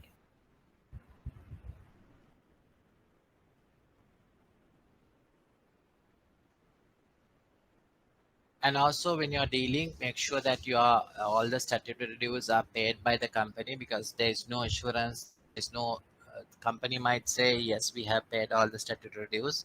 So if you're at least at the point of lending, giving a further facility, try to get a confirmation from the directors or the board resolution confirming that they have paid all the statutory dues of the company. So then you have a confirmation, you have some document in your control to say that they have paid the statutory dues. That's important, right? Serious loss of capital. What is serious loss of capital? Section 220 of the New Companies Act provide that if at any time it appears to be a director of a company that the net assets of the company are less than half of its stated capital. Now, if the net asset is going to be reduced by 50%, half of the state capital, it's considered as a serious loss situation of the company. Shall within 20 working days convene an extraordinary general meeting to be held within 40 working days. So a company can sell part of their company. In such an instance, they have to inform you or your bank that they are going to sell a part of the asset. In such an instance, whether you have to see what is the size of the asset, what percentage they are going to sell, whether it's more than 50% of the stated capital, then it will once again impact your creditworthiness of that particular company. So be careful, as I told you, there can be, so these things can happen. And in such an instance, but it's without your knowledge, these things can happen. So when you get the form 15 only, you will get to know that there is a transaction where they have sold a part or a serious loss of capital activity has happened without your knowledge, right? So impact to the bank, it will reduce the creditworthiness of the customer, since the customer will involve in a transaction that will reduce its stated capital below 50%. What we can do, obtain an undertaking from the customer that he will not reduce its state assets without the bank's consent. So uh, it's very important to ensure that you get a confirmation that they are not going to reduce their stated capital or part of their business without your informing to the bank. Now meetings, any questions? No. Now when you come to meetings, there are different types of meetings. You get the board meetings. Banks, they must have under, if you are under Central Bank of Sri Lanka, monthly you have to have meetings.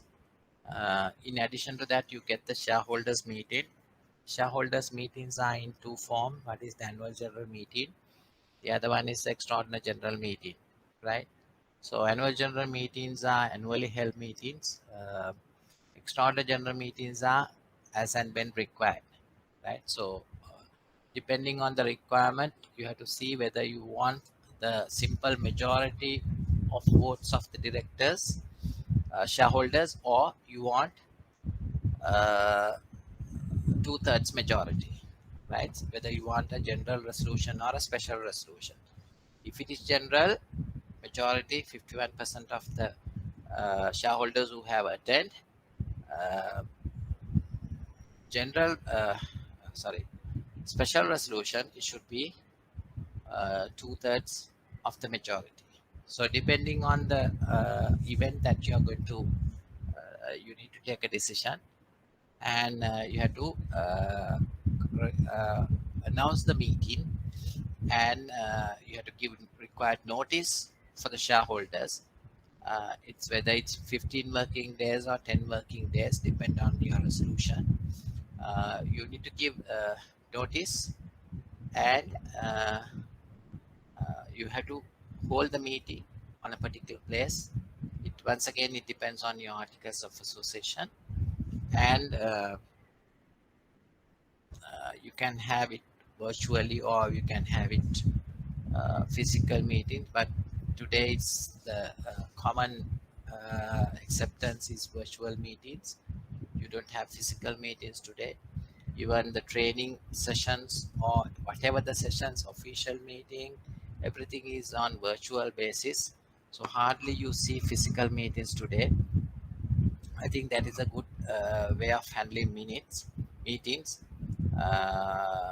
because you can save a lot of time, and why otherwise you will have to go up and down for meetings, right? If you are in a region, you have to go to the head office to participate for a meeting, but today you can stay in the same place, and you can uh,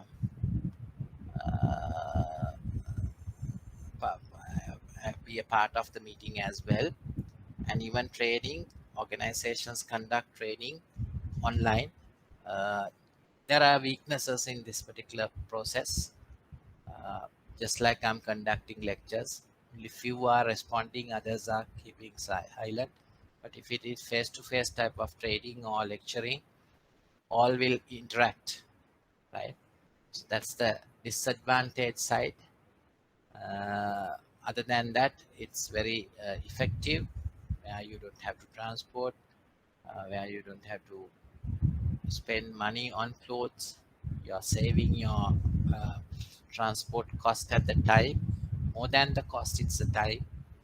And you you but you have to committed to that particular session. That's the most important thing. Maybe that you are joining from home, or from work from home, or from office. Make sure that you have to commit for that particular session. That's the most important thing, right? And when you are starting the meeting, you have to have the adequate quorum. Quorum is the minimum number of shareholders that has to be present for that particular meeting. If the quorum is fulfilled, only you can continue a meeting, conduct a meeting, or start a meeting. Otherwise, chairperson or the chairman will not be able to start the meeting. So in case of annual general meeting, every year there are certain specific items to be discussed uh, to get the shareholders approval, right? And uh, board directors must call the annual general meeting of the shareholders once every calendar year. It must be held within 6 months of the balance sheet date of the company. Normally what happens now, if it is a Jan to December company, now all the banks, they hold their annual general meeting before March. But the maximum you can drag is that till 30th June. So before 30th June, whether you like it or not, you have to hold the annual general meeting. So there was a problem in 2020.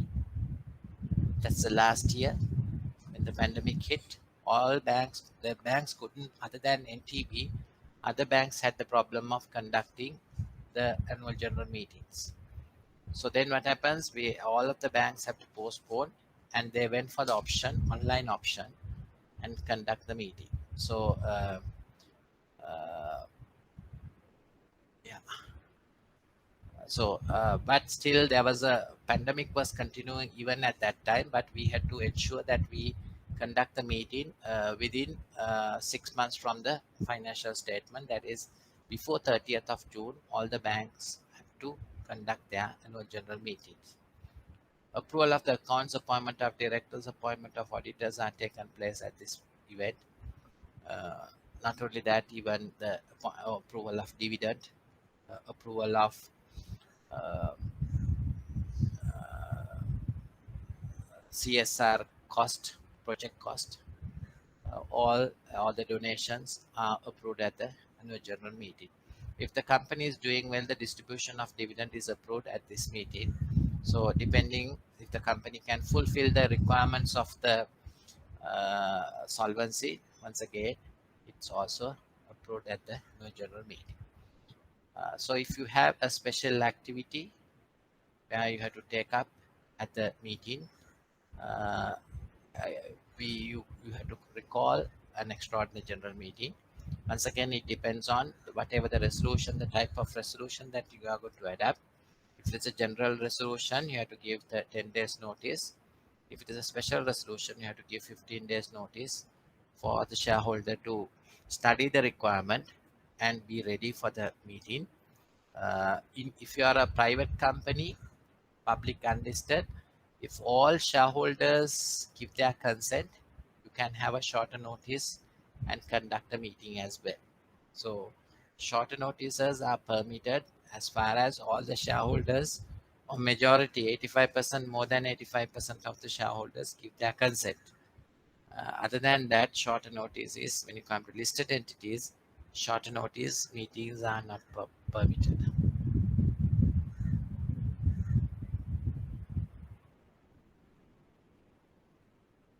Right. Now, what is a proxy? Anyone who knows what is a proxy? What do you mean by a proxy? Sir, excuse me, sir. Yeah. I have a small question that 10 days and 15 days is from the date of posting of the letter, or First date start, it has to be in the post. Now, today, if you are posting, you can count from today. It has to be in the post. So, normally, what happens if you are giving it to the post office today, from tomorrow, we consider as the first date. We are excluding the date you are going to post. From tomorrow, it's in the post. So, you have to count this 10 days or the 15 days from tomorrow. And excluding the meeting days as well. The meeting is on, we'll say, 15th, and the 15 days plus one first day or the 16th day should be your meeting date. But if you want, you can have it on the 15 days as well. So those are subjective things unless a shareholder has to come and prove that you have not posted on time. Right? So where do they have evidence for that? Now, for an example, if they ask if you have outsourced this posting function, if they submit, if they request you to give a proof bill that you have posted this document today, then you have to submit. So if this today is not covering 10 days or 15 days, then you are in trouble. Right? So if you have evidence, you have to maintain the records properly and you have to give the due notice.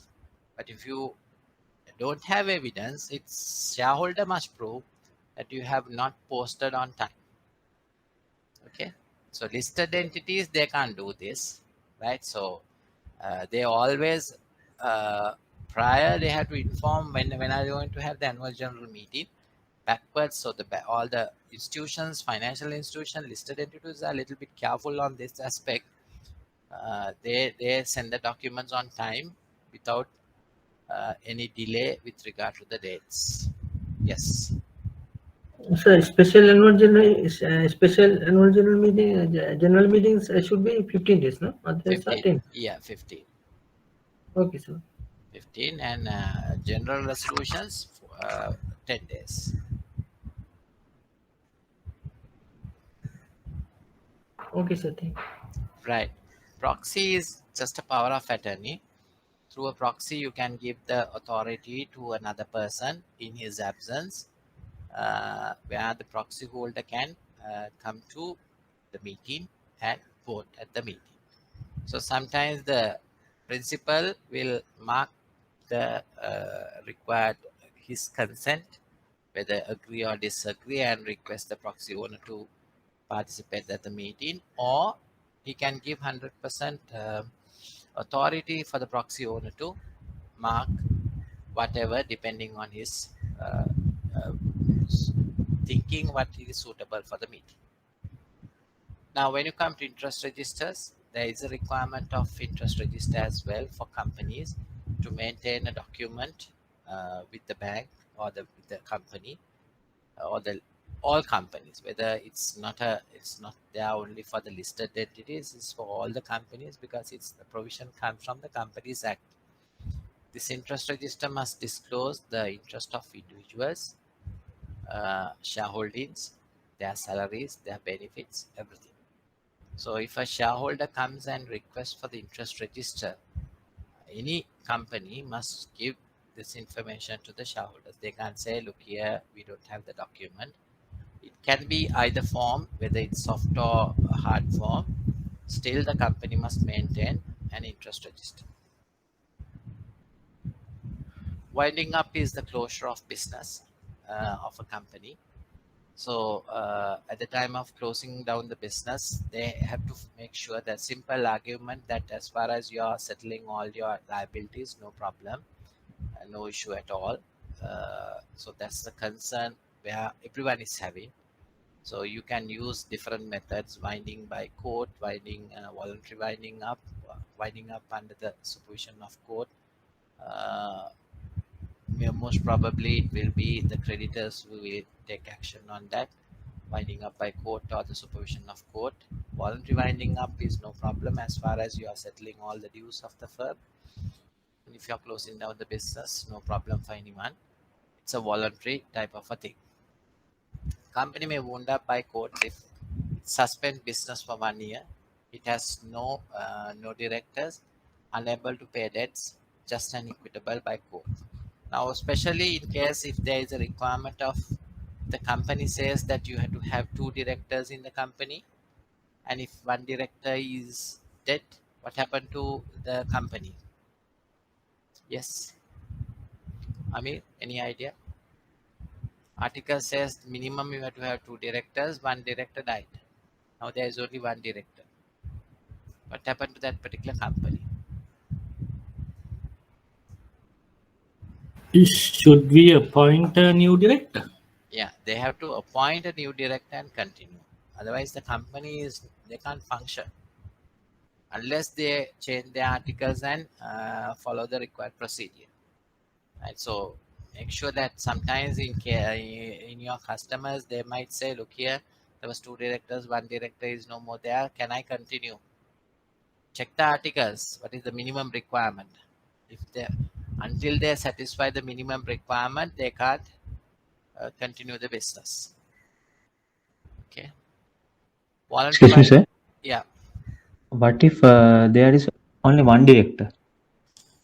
One director, it's the same situation. No director is no more there. Company will not get activated. Then you have to inform the register of companies that so and so is dead and appoint another person and continue. No, I mean he's the only director. Yes, same situation. No, now it can be a family business, definitely. Spouse want to continue the business. Husband is no more living. So he has to inform with the required documents to the register of companies. And she can get appointed as a director and inform and continue the business. Or else, And if she don't if, want to continue, she can request to make a closure up as well. if there are no successes, the company may wound up by the courts. Now someone must proceed the process. Now the directors are no more there. He may be the only shareholder as well. So the legal heirs must take this matter up, right? If there is no one to take up this matter, he is not married, no legal heirs, nothing. That's the end of the story. So if you all have lent, that's it. Unless the next generation comes and claim for if he has assets, definitely there has to be now the not married, no children, or then the next generation. That's their brothers and sisters or their parents have to come and take appropriate action to close down the business. So suppose we have lent against the property of the company, and there is only one director, and there are no legal heirs or successors. Then what would be the next steps? How to liquidate the property? Yeah, so the creditor can go to courts, right, and file action for liquidation. Because you are the creditor, you can proceed, right? So at that point, the court will give you an order to say, okay, you sell the property, and based on the court order, you can proceed. But if there's anything excess, because we don't know whether there are any other liabilities, so that's why with the court intervention, the rest of the process will go. So you all can file action for winding up of that particular company. So at that time, all actions will be taken by you all. There can be other creditors who also might come and take action. So issue is where sometimes people they form this single shareholder company, single director, without even thinking of a succession. If something happens to individual, it's going to be a huge issue. So please make sure that at least request them to have another different shareholder. At least there is a person who owns that company, at least the spouse. So single director can have two shareholders. Single shareholder with two directors is possible. Single rather than having a single shareholder, single director. What is common is single shareholder, single director, but in prudency basis, better to have single. If they insist on the ownership, try to have another, at least a spouse as a director. Then you can inform her, that there is a this in any situation. So the issue is where yes, you can proceed with the case, you can initiate the case, and how what type of support you all will get to dispose the property is the question. It's a mess, I would say, in simple terms. Okay. So if we liquidate the property and suppose there are no more creditors, what would happen to the excess? Who knows Does whether it, there are no creditors? Who is going to come to the conclusion whether there are creditors or not? Because this is the issue that we see. until such time, what would happen to that excess money? Does it automatically transfer to the public treasury, or Yeah, what is so the if there procedure? is no one is there to claim, you have to transit to the public treasury. There's no one to with the court permission, you can transit. Do you all have similar cases, Shan? No, sir. Just curious on that. That's right. Okay, Thank you, sir. okay. It's interesting. Right. Who is a liquidator? What is his role? A person appointed by courts to administer the company transactions until it closes the business after setting the dues. The person who sells assets and the settle dues of the company. So he is the person who is coordinating the entire process. He will sell the assets and convert assets into cash, and he will collect all the debtors list, liability list, and he will have to settle and inform the courts that he has done all the steps required for the company to close down the business. So sometimes you will get these liquidators accounts to open accounts, and in such instances there can be credits might come to this liquidators accounts, uh, or there can be payout from the account. So make sure that you if you're opening or if you're depositing any checks with regard to the liquidators, you need to ensure that you open a separate account liquidator on behalf of late so and so, and open the account and with the court permission, and you have to proceed. Don't proceed without proper approvers, or don't open accounts without proper approvers when with regard to the liquidators. Right. So there can be so many things can happen. Okay. Any questions? Right. So that is the end of the set of slides. Its time is yes. So, excuse me, sir, in the case of liquidator's account, do the courts issue a letter saying he is being appointed as Yes. liquidator? Yes. Yes. Courts will That is issue a the letter. document we should. No, you don't know whether it has. You have to have some evidence from the courts to say that so and so is appointed as a liquidator. Otherwise, how do I know? You know whether whether he can open an account on behalf of someone else. Now, tomorrow, if I come to your bank and say I want to open a liquidator's account on behalf of ABC, can you open the account? I will say I don't have any evidence. I'm appointed. That's it. So no, you can't do that. You have to have some kind of evidence, because there has to be, if when the court is appointing me as a liquidator, then they will have an entry, at least a certified copy of that to say I have been appointed as a liquidator. It's a must. So, in that letter, are there any instructions? I don't think they will issue a letter. It can be a journal entry, certified journal entry from the courts. I don't think the court there will be letters issued by them. So you can get the certified copy of the journal entry from the registrar of that particular courts. Okay, that's more than enough because you are collecting all the proceeds of that particular person. No? So you have to be a little bit careful when the money is moving out for the creditors. Collection is fine, but when the money is moving out only, you have to be careful and make sure that that's why you have to have evidence to say that so and so is a liquidator of that particular customer. So are there any debits allowed in those circumstances? It depends on the court order. No, court will give instructions for him to realize all the assets and collect into this account, and there can be permitted debits as well. So when you want to pay the liabilities, there'll be debits, no. So court will permit which part is. So it depends on the situation. So So the sometimes liquidator has all the powers to do the yes, transaction, including the credit and debits. Huh? yes, but you are not supposed to transfer any money for the liquidator's personal account from his liquidator's account, right? It can be a small amount for the liquidator's fee, but for an example, there are 10 million. You're going to transfer 5 million to the liquidator's personal account. As a prudent bank practice, you should not do that. But 25,000, yes, he will give a justification to say, this is my liquidator's payment, please transfer 25,000. That's a reasonable price for a liquidator's service. So that you can do. Okay. Other than that, you're not supposed to transfer, especially for his personal accounts or his spouse accounts. If we withdraw money, sir, we need to No. get the purpose. No. Here he can say, I'm going to settle some creditors. You can't go up to that level, no.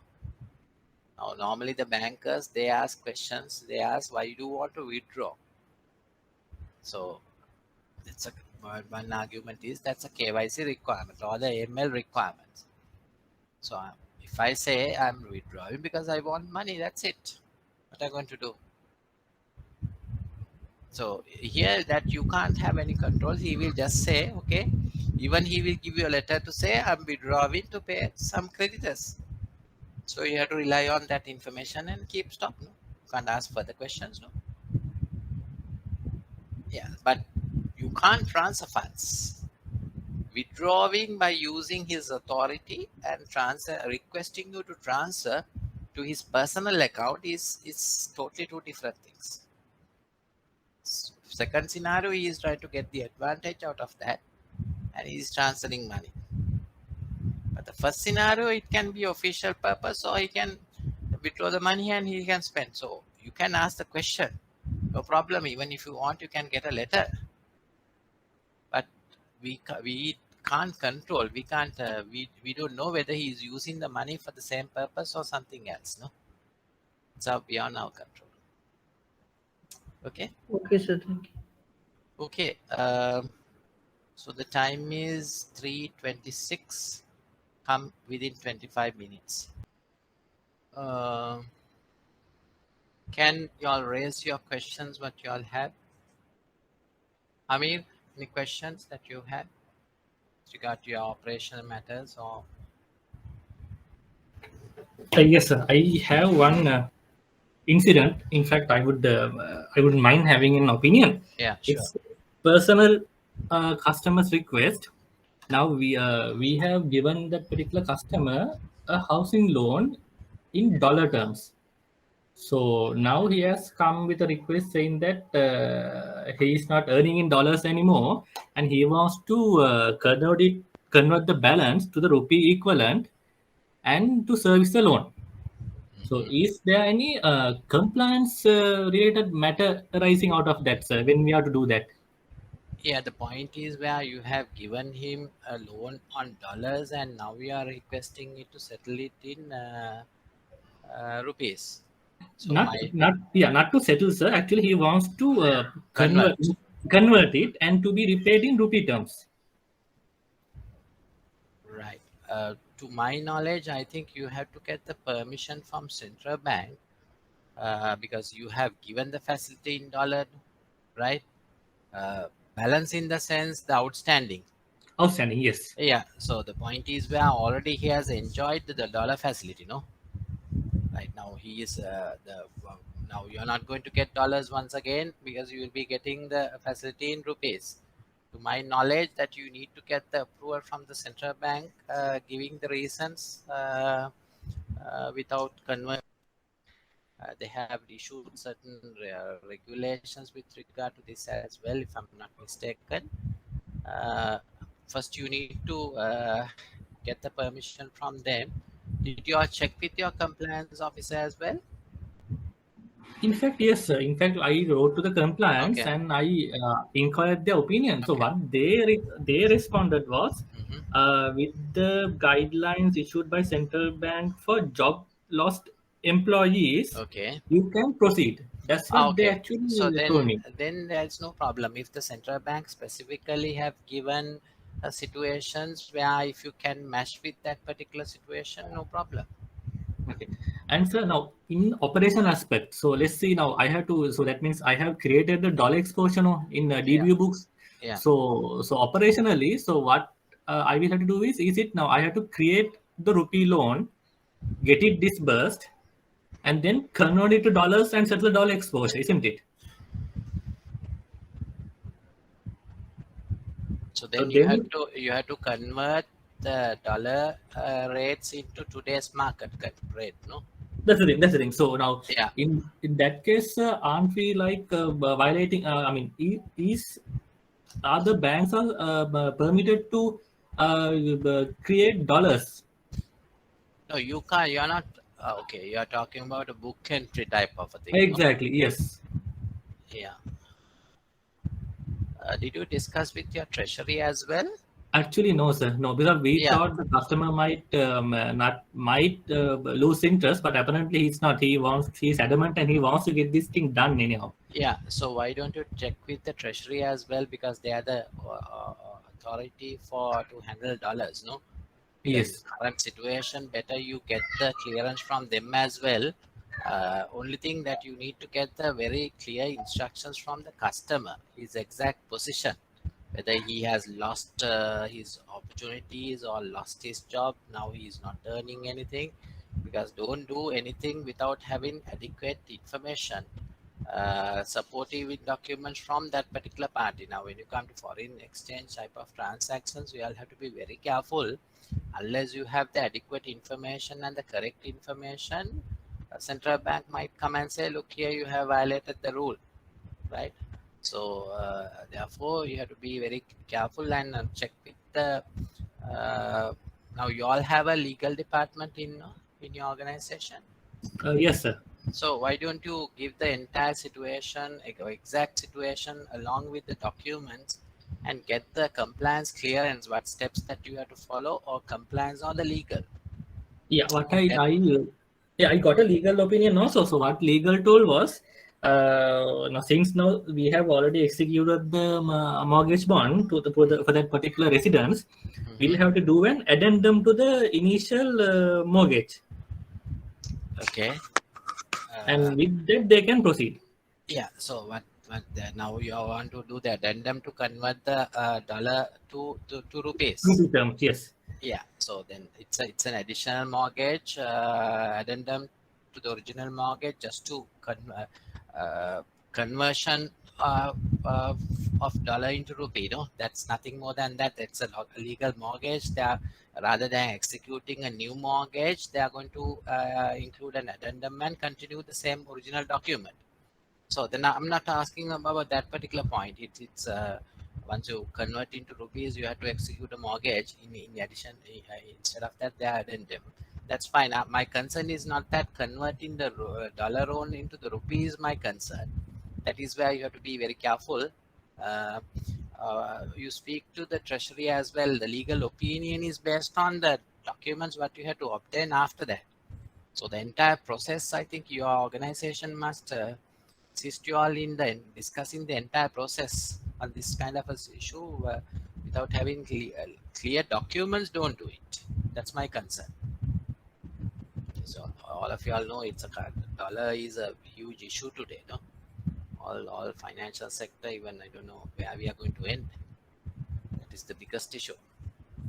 So I think you have to get a little bit much more clearance from your compliance as well as uh, your treasury. And if the compliance says that there is a segment that you can fix in, but make sure what you get clearance, what type of documents that you want in order to fix into that particular category, right? Okay, sir. Thanks. Okay. Anything else? Sampath? So, I have a small concern with regard to that. When we open accounts, we usually take company accounts. We usually take the documents certified by the company secretary. You Yeah. say that it is not much Advisable. prudent. Is Yeah. so is it in the case of such situation, the company doesn't secretary doesn't have any obligation towards the bank? Is it the case? Can't he certify or something?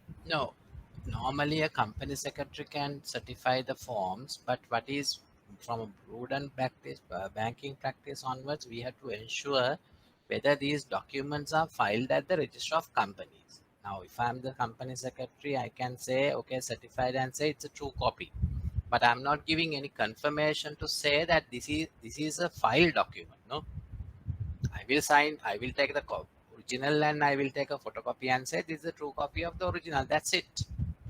But I'm not confirming that this is a file copy.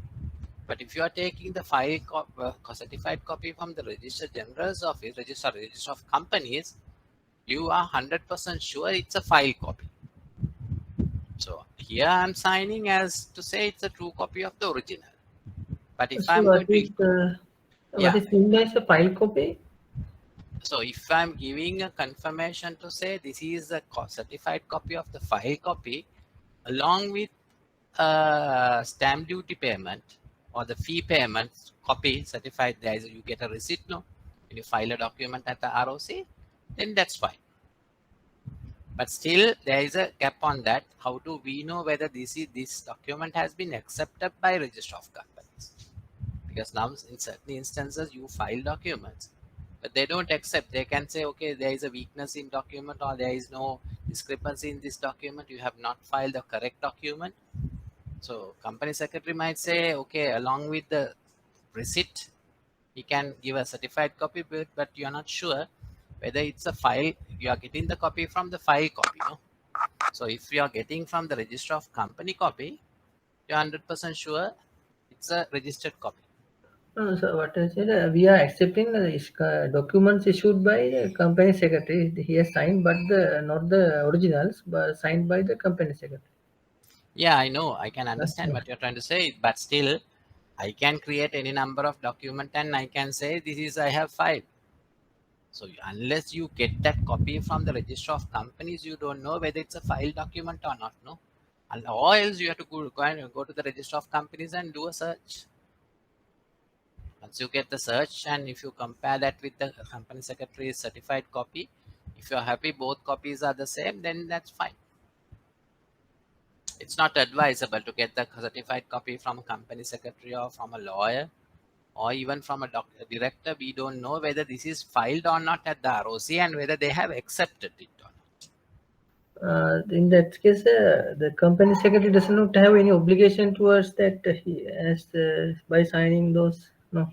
Obligation in the sense, He- finally he is responsible. I can't say that I'm not responsible for that, right? But my obligations and filing are two different things. So I will file. Sometimes the register of companies might say after 2 years that this document is not in order. That's my problem. When you get a certified copy, once they register the document only, they will issue a certified copy. Otherwise, they will issue third-party copies, right? So sometimes after 2-3 years only, when we go and check whether we can get a certified copy, at that point only the register of companies will say there are discrepancies in this document. So I believe I have filed, yes, I have the notice, I have the receipt, everything, but it's an incomplete document. So the issue is, once you get the certified copy from the register of companies, it's 100% sure they have registered that document in their books. And you are getting a certified copy from their books. That's why I told you to get it from the register of companies itself. Right? My obligations are fine. I have the obligations, but I can say, look here, I filed and I waited for 3 years, but there was no requirement for me to get a certified copy. After 3 years, when I went, sometimes the register of company might say the previous officer is not handling. Now a new officer, he might say, look here, this is missing, this information is not there, therefore we have not registered. So then you are in trouble, no? So therefore, please try to get a certified copy from the register of companies. Yeah. Devin, any questions? Devin? So I just have this. I need anyway your instructions Yeah. how to face this matter. Yeah. Still, I haven't raised this problem to our legal division. Okay. What has happened was the deed. The customer has mortgaged his property to our bank for housing loan. So what has happened was the bank has misplaced the original deed of the customer. So how can we issue the another copy of deed or the original deed to customers? Because it has anyway bankers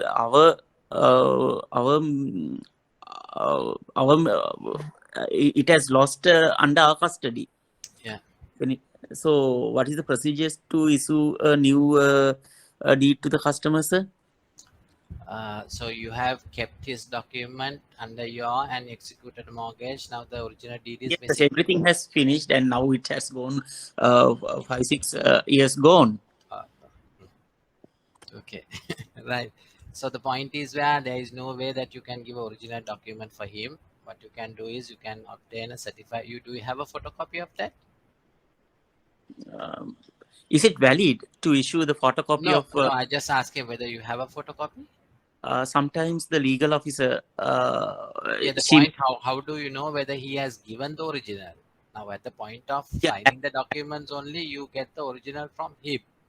If you yeah, have not obtained at that point, sometimes you might have a photocopy where you forgot to collect it from the customer, right? Some but maybe that the we document is still collect, with the customer. or sometimes we forget to collect it from the legal officer. Yeah, okay. So both can happen, no? Yes, Yeah, legal officer at that's that time, sometimes he might miss to collect it from the customer. Sometimes it might be with the vendor still, or it can be with your customer, or it can be with your legal officer. If you don't have any of those copies, then only thing what you can do is you can get a certified copy from the register of companies, but it's not original, it's a duplicate. Any person can get a certified copy from register of companies. If I know your deed number, the notary, even I can request without your consent a certified copy from the register of companies, register of lands, sorry, register of lands. is it So valid as original, sir? no, it's not valid at all as originals. Right. So finally, it's your nothing more that you can do for that. You check with the customer first. First, you check with the legal officer, right? And you just check with the customer as well. Sometimes he might have this document with him because there is nothing he can do. But make sure that you what is left in the facility, is it halfway gone or is it at the latter part of the facility? No, halfway gone, not latter Okay. part. Yeah. Still, yes. Is he a good customer? I don't know. Yeah, and the point is where when you start asking these questions, sometimes he Yeah, he maybe might panic. think that he will get panic, in the sense he might default also, because he knows that the document is with him. He will say no. He will try to stop proceeding with that as well. So what you can do is have you all file a caveat for that subsequent to the mortgage.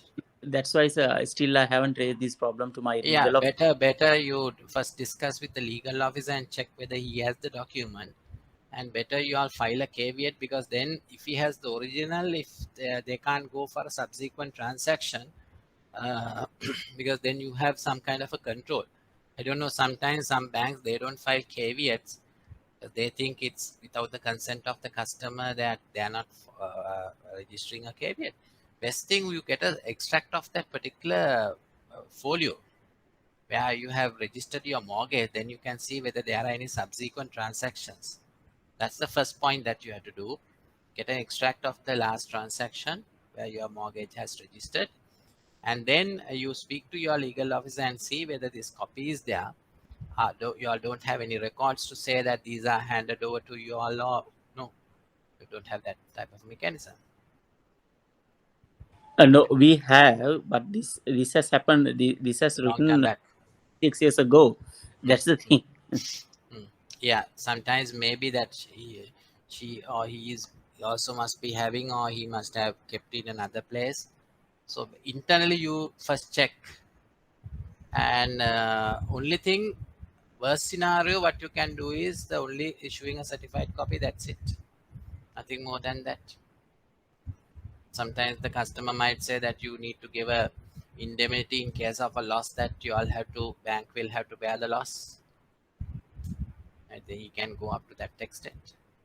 How many years left for the facility? It's a housing.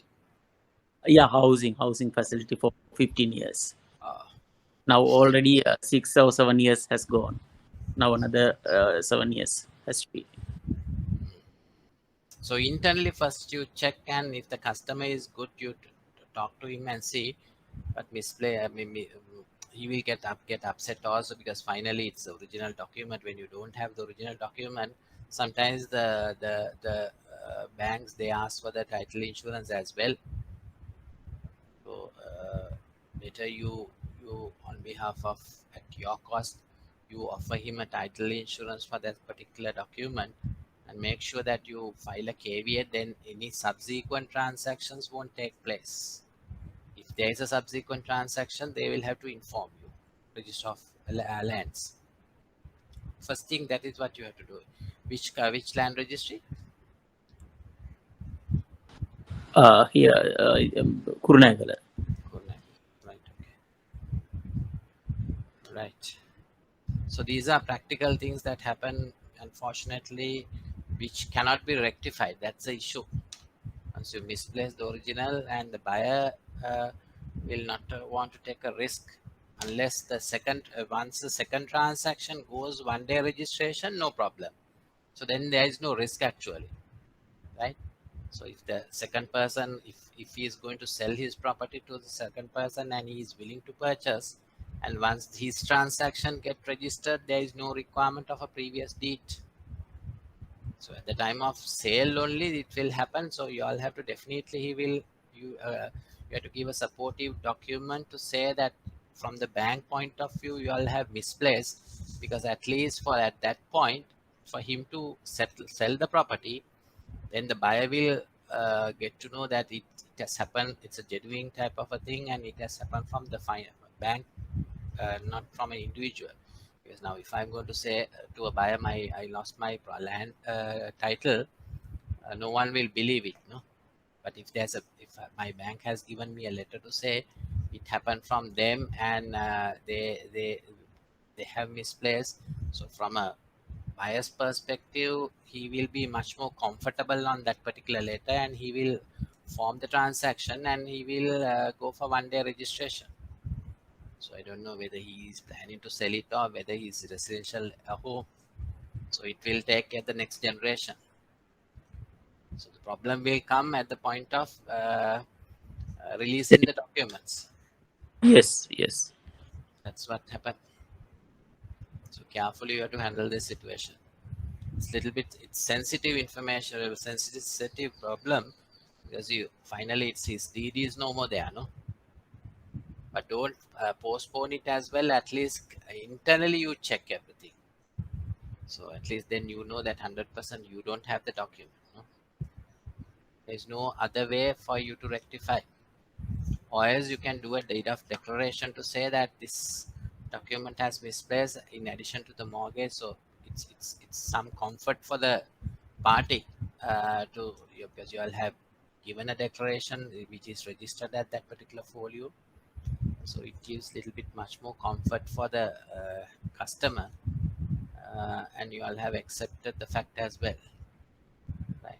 But at the same time, sometimes it might be with him where the legal officer forgot to collect it, and subsequently he or she was planning to collect, and due to other reasons he or she has missed that point, and even the branch end also they have not followed it. It's possible.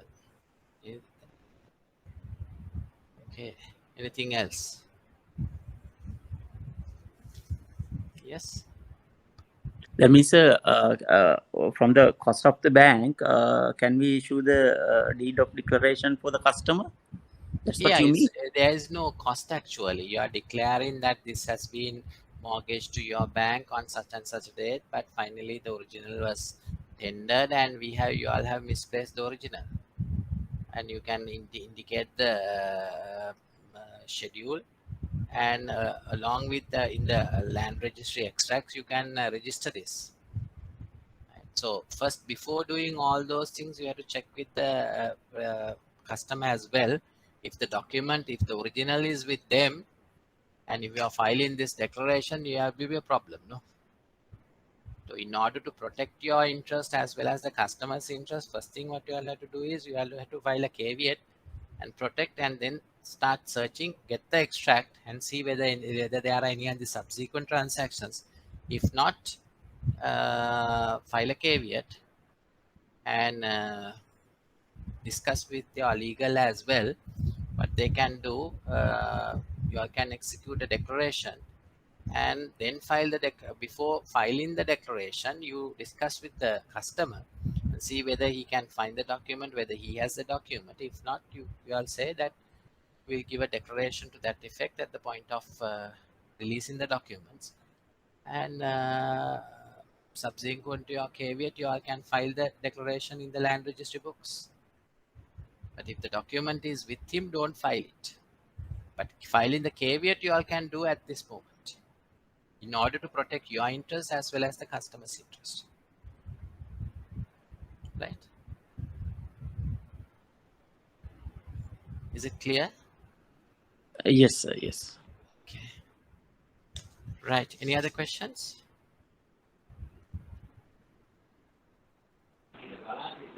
Sir, Yes. there was one situation like there was this credit file and it was approved by the credit department, but while when approving the registered address of the company was according to the forms, but once we get the letterheads it was a different address. So by that time what should be the address that we have to take?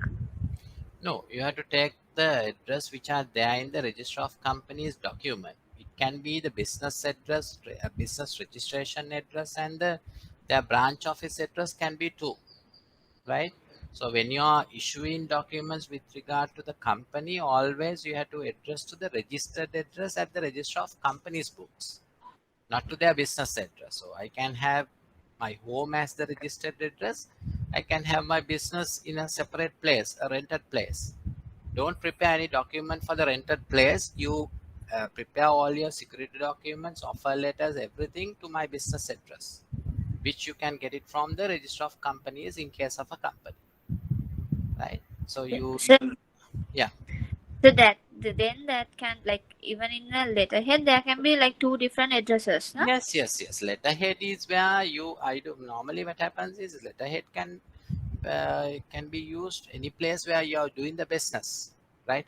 For an example, if I am selling laptops, I will use a letterhead as an invoice, and I will include that particular address, no, not my business address. More practical sense, because finally the buyer is going to come to my business address, not to my registered address. But if you are filing any documents, or if you are obtaining any documents, if you are taking litigation, legal action, it has to go to not to the business address. It will get returned if that person leaves from that particular place. It has to come to my registered address. So what you can do in your documents to say, get a letter from the customer confirming this is my registered address, this is my business address. Right? Accordingly, you get his consent for which address that you have to send the documents, your normal day-to-day documents. But when you come to security documents, it has to be always the registered address. Registered. Okay, sir. Okay, thank you, sir. Okay, very good. Alison, any questions? Not really, sir. Okay. Madhuranga? Madhuranga?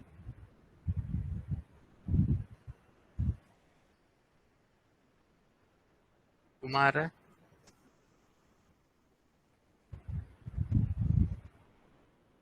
Kumara?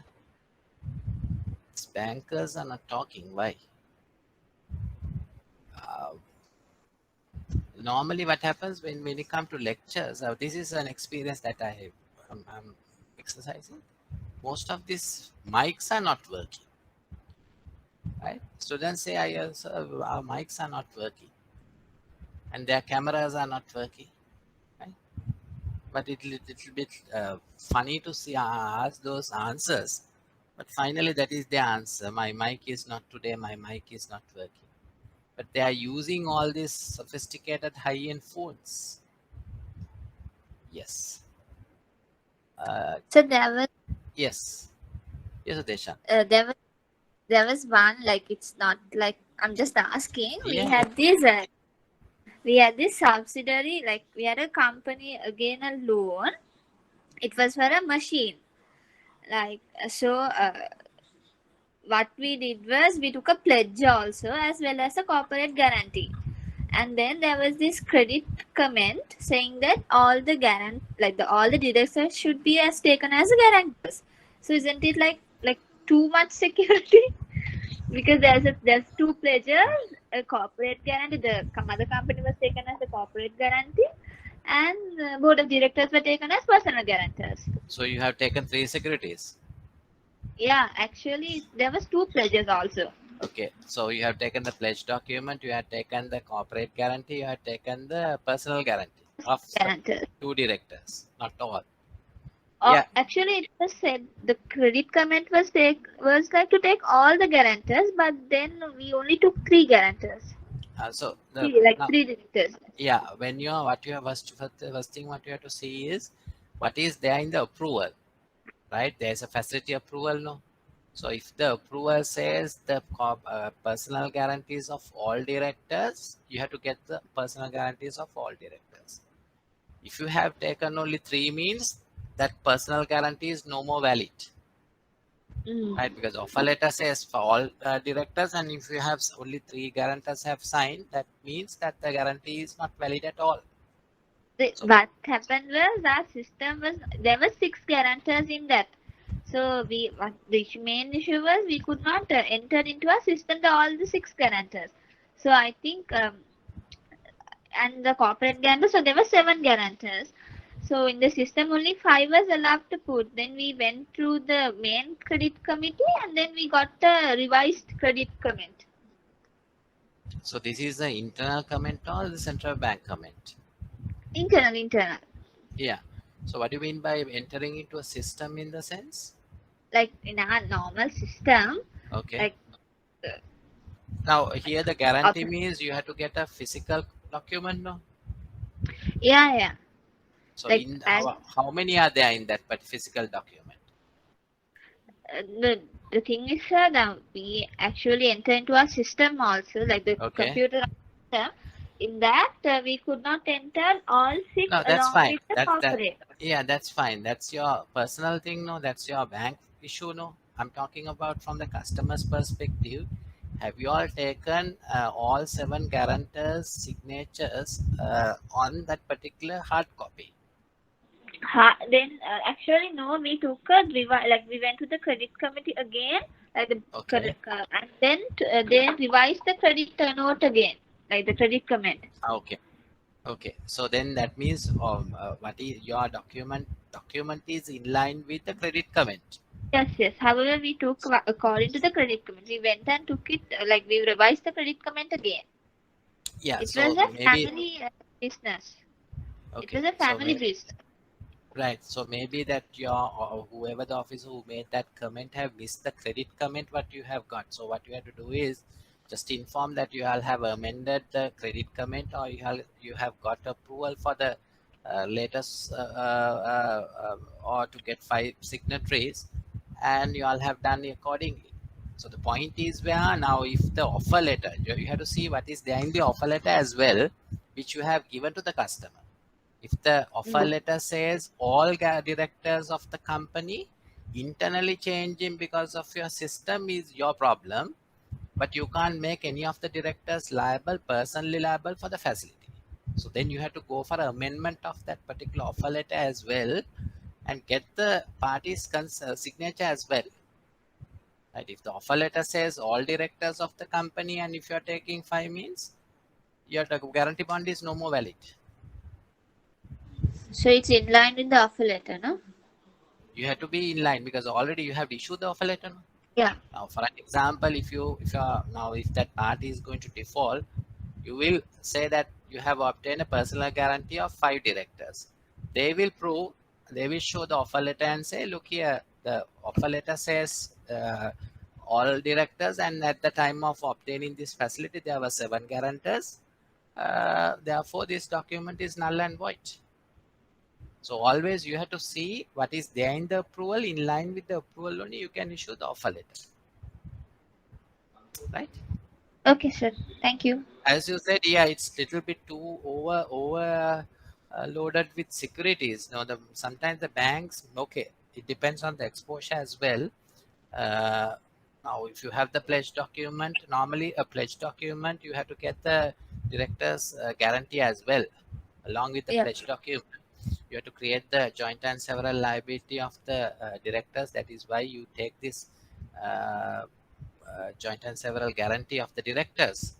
So above that you have taken, now it's a must, pledge along with the guarantee is one document. The second one is the parent company guarantee. So at that, in case of a default, you have to be very careful. If you can't rectify this requirement, you have to select only one security. You should not select any securities which you cannot exercise or prove in front of the courts. Right, so yeah, they have to be a little bit careful on that aspect. Okay, sir. Thank you. Okay. Sean, anything? Sean? Sir, does the Clayton rule apply on only partnership account? Can't we consider it on sole proprietor company? No, it's only for the partnerships. It's only for the partnerships, not for the sole proprietor, because sole proprietor is one person, so he is liable for the total. Company is an artificially created person. Whether the shareholder or a director is no more living, company will continue. Company obligations will continue. But partnership is only that 2 or more parties. You are reducing the liability of the debt partner with the application of Clayton. Therefore, Clayton will apply only for the partnerships. Right? Clear? Thank you, sir. Okay. What about the others? Maybe a silly question you can ask, because I know definitely the bankers will have a lot of questions. Chaturanga? Nuani? Any questions? Nuani? Actually, no, sir. Actually, no. Okay. Pushpa Kumara?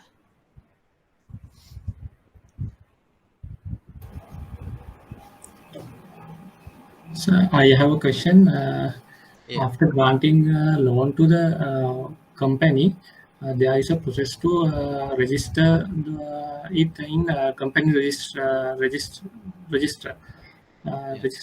Is it mandatory? And if we are granting revolving facilities package for granted for 3 years. After completing that period, bank could renew that package or renew it with enhance or decline it at those time we should have to re-register or is it necessary? Yeah, the registration of the charge at the register of companies is a must, but only for if you're mortgaging a company asset. Now, for an example, my company name is ABC Private Limited. I have a land. My company has a land in the name of ABC Private Limited. So I'm mortgaging that land, company-owned land, with your bank and obtaining 10 million for 3 years. So since I'm mortgaging the company asset, you all have to create the charge, and it's compulsory. Compulsory in the sense, if you want to get priority at the point of liquidation, only it will become compulsory. But if you are not concerned about getting priority over the other creditors, then it's not compulsory. So bank's point of view, what I see is it's compulsory because you want to create as a secured creditor. Otherwise, you will fall under this unsecured creditor. Now, your second question is where after 3 years, if you are going to review whether you want to create the charge once again. Now, if you are going to review, and if you are going to give another facility, earlier you gave me 10 million. After 3 years, it went down for 7 million.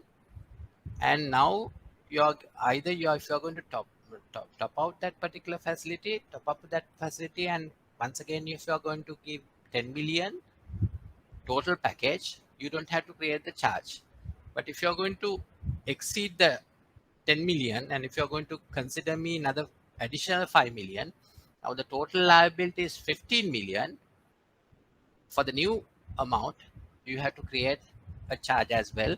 So what happens here, at the register of company, books will confirm 15 million a charge for your bank against my asset, right? So answering first one, yes, it's mandatory because that's the banker's practice. Second one, if you are enhancing the facility above the original amount what you have given, you have to register. But if you are playing within the limit, original amount, without giving further enhancement, there is no requirement of creating a charge. Okay, Uh, yeah, yes. If we run considering security of third party, Yeah, maybe a parent company property against. yeah. Is it also necessary to register in parents company under the parents company? Because Okay. we are granting the loan for company A, but taking the security of company B, property owned by company B. In to get the priority, what is it necessary to? Yeah, so the point is where you have to check both companies' articles and see whether your company can secured by another company asset, and you have to check the other company articles and see whether that particular company can mortgage one of their assets to your company. So cross connection is important. After that, you have to register, but not as a borrower, as a mortgagor, right? Because that company is going to be a mortgagor, not a liability. So in such an instance, I have not come across that kind of a situation. But I will recheck and I will confirm. But my strong belief is that yes, even at the point of the parent company liquidation, you have to show that there is a charge against this asset.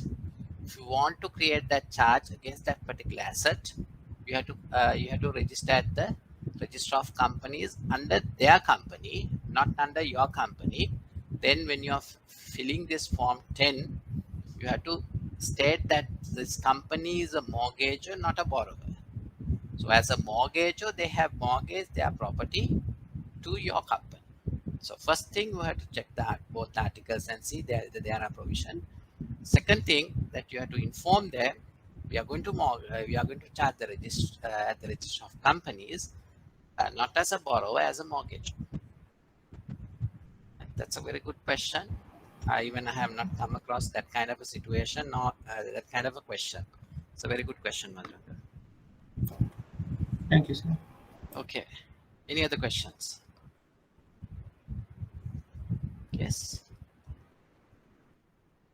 No. Sir, I have a small question. Yeah. Can we register caveat anytime? Later date? Can. No, it's normally caveat. If I'm not mistaken, week you can file for a week, multiple of weeks. Even for 6 years, you can file, but you have to pay the stamp duty or the stamp fees accordingly. Even a priority notice, you can register for a week or for a month or 2 months.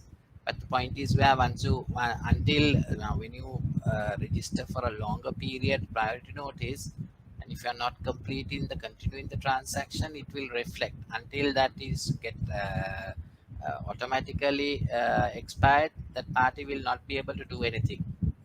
So the best thing would be, if you are not proceeding with the transaction, you can cancel it. Caveat also the same. If you remove if all the charges are over, you can file for a longer period. For an example, mortgage is for 10 years, and if you want, you can file the caveat for 10 years. But halfway, if the customer settles the facility, make sure that you cancel the caveat as well. So my advice is where if once you file your mortgage bond, make sure that you get an extract from the land registry immediately and file that also, because overnight this extract will get damaged. Right? It's a matter of just removing a paper from the documents, no? So be careful on that aspect. Best thing, you get once the caveat is also filed, you get a certified copy from that particular extract, then you have evidence to say that this extract you have registered a caveat in the land registry books. That means during that loan period, we can file that caveat anytime. You can file caveat anytime, because you are an interested party for that particular property, no? Right. So since you are an interested party, you can file, no problem. By that caveat, no transaction cannot be done after that, no? No, you can't say no transaction. If a transaction after you file the caveat, and once it gets registered in the books, subsequently if a transaction comes, register of companies must register of lands must inform you, and I think they are giving 2 months. Within 2 months, if you don't take any action, they will file that transaction. If you take action, objections for that document to get registered, they will not register. So it's a notice. It will come to you to say that there is a transaction with regard to this particular property. You all have to take action based on their notice. But if you are not taking action, then it's not the problem of the registrar. They will register under the caveat. So the problem is sometimes this caveat notification from the registrar of lands come very late. Now, if it is 2 months, after 1.5 months, this document comes to you. By that time, you can't do any transaction. It's too late for you to take action. So that's the issue. But better you file a caveat and keep, because if another person is going to purchase that particular property, they will know that there is a caveat file on this property. So then they will get alarmed and they might ask questions from the customer why this caveat is filed. Right? So then if there's any issue, they will not go ahead with the transaction. So after filing your mortgage, please make sure that you get a certified copy from the register of lands, it's proof to say that your document has filed. Because sometimes the mortgage will go and register in isolation. If you have not put the previous registration, if you have not done the registration pages, sometimes it will go and register in isolation where it will not come into the original volume folio. So you don't know whether your mortgage is registered at the right place. At least once you receive the mortgage bond, just see whether that is registered in the correct pages. Compare with the previous registration and see whether it's the same folio, or it can be this has been carried forward to another page. Then you can't find it. So the best thing, you get a extract from the land registry. Right. Okay, sir. The thing is, when if we have given a loan to a company, then we have made a charge, and they have set the loan, do we have to inform that company as the register of companies with regard to that also? No, there is no requirement for you to register, but at the point of liquidation, if they can prove there is no now, at the point of liquidation, you are not going to claim any charges, no, right? Because your facility is already settled. Now, what happens when a company is going to liquidate? They have to put up a notice to say that this company is in the winding up process. So any creditors, they can file their submission to the courts. Now, in your given scenario, earlier at the point you have cleared the charge. Now no outstanding. Now they are going for liquidation. There is no claim against you. So there is no requirement for you to go to the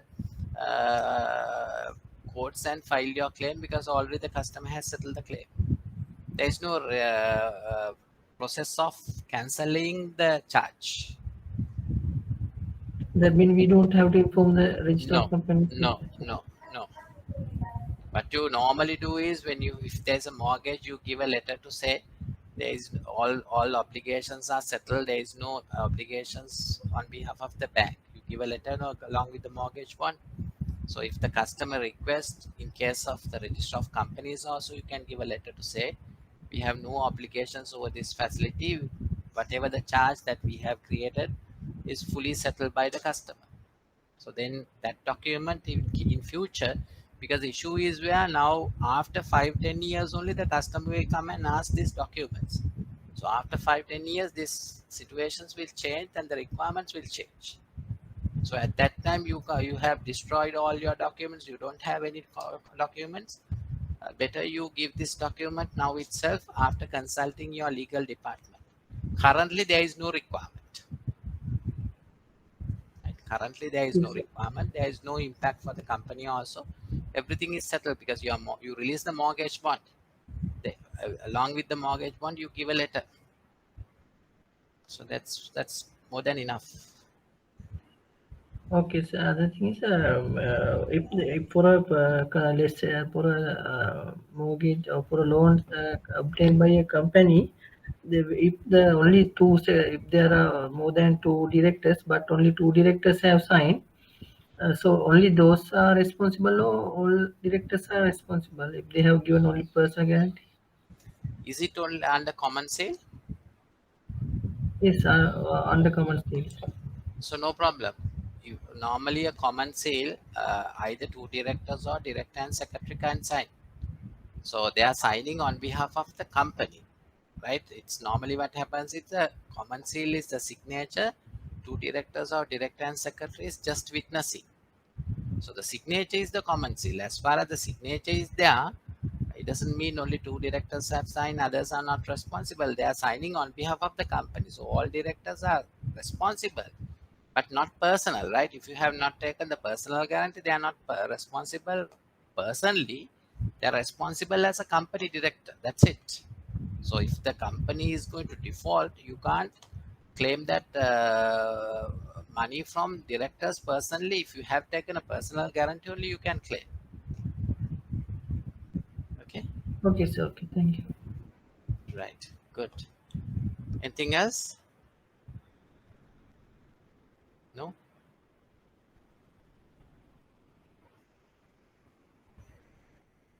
Vijendra? Jendra, any questions? No? Right. Okay, then before that, now if you have a joint account, do you all take nominations? Joint accounts nominations? Yes, we Yes. are taking, sir. Yes. Okay. Now, nomination from now what happens in case of a joint account? If one party dies, what happened to the money? It goes to the other party.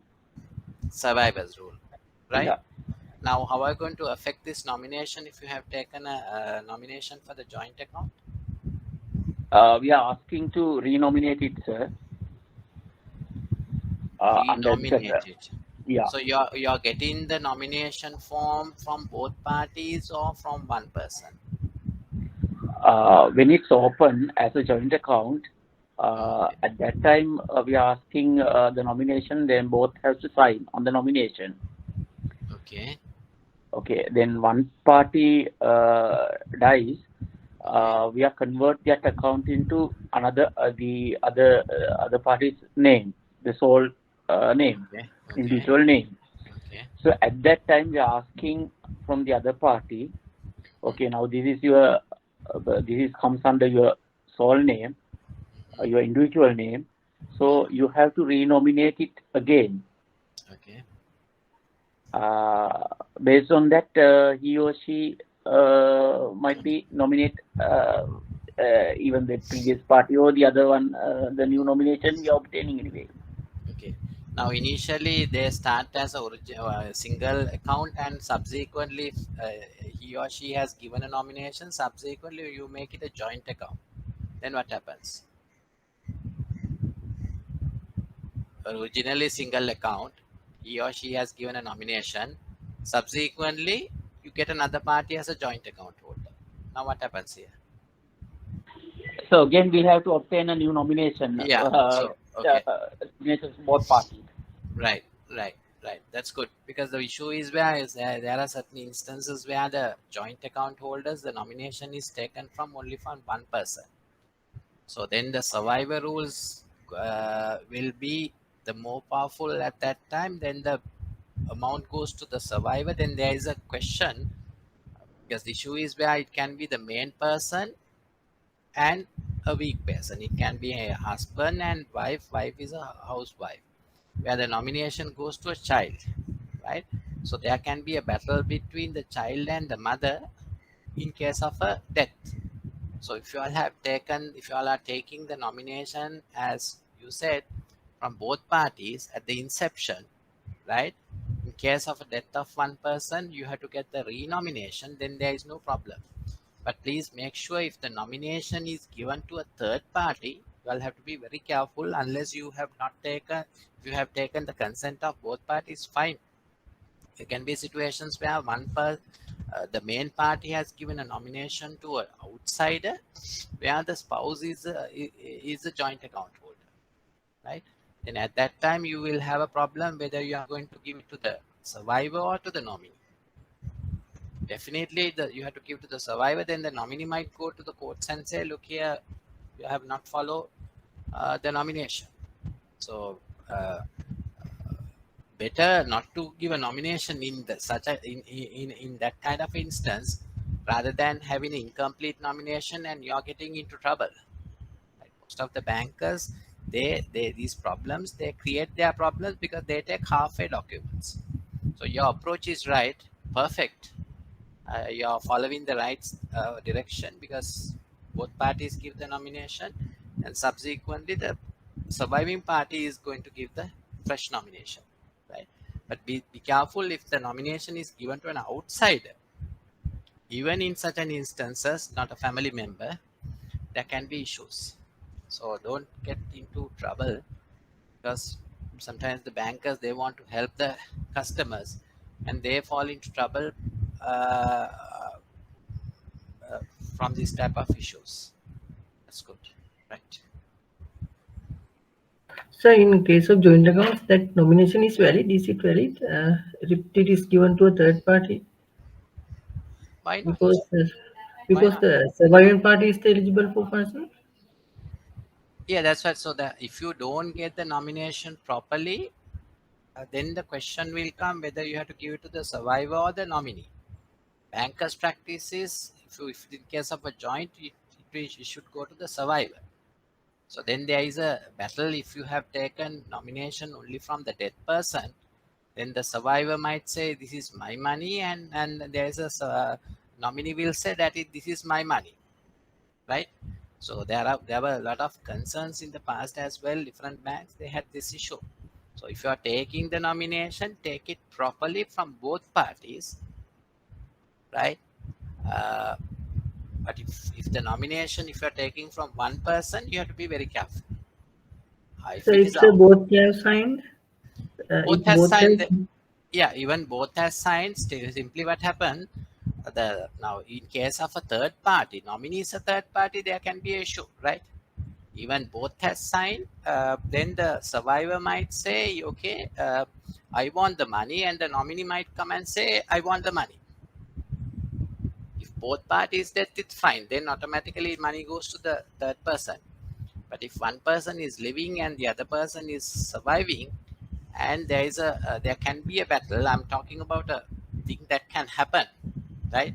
Sometimes at the time of signing as a nominee, both parties had a good relationship with this third party, but after some time there was a dispute.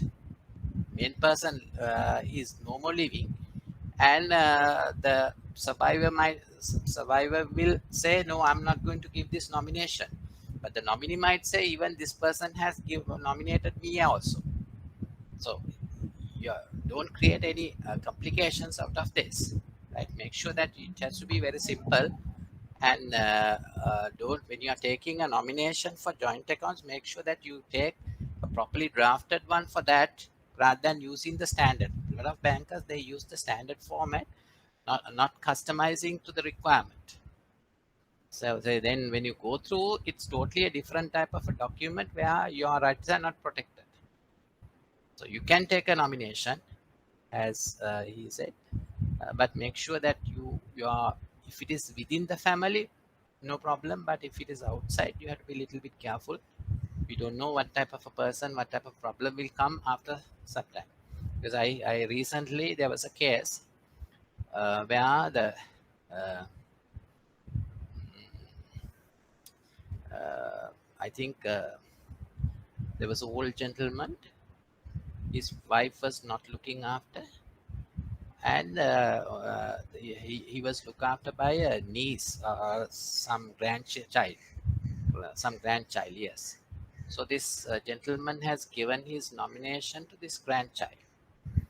After the death, uh, the spouse has come and claimed for the money. So the point, that situation is a little bit straightforward. So the nomination, because it's not a joint account, luckily, and we had to pay for the nomination because it's the bill of the dead party, not the spouse. Spouse was not looking after him at all, right? So the money was paid to the nominee, but still that person, that party has gone. They were trying to take action to say that we have to get the money. So this was the advice that we gave, and there was no problem subsequently. So be careful, because you might think everything is smooth, but if someone goes to courts, you have to have solid answer, solid evidence to say, no, this is the reason, okay, this is why we did it, and we have adequate information for that, evidence for that.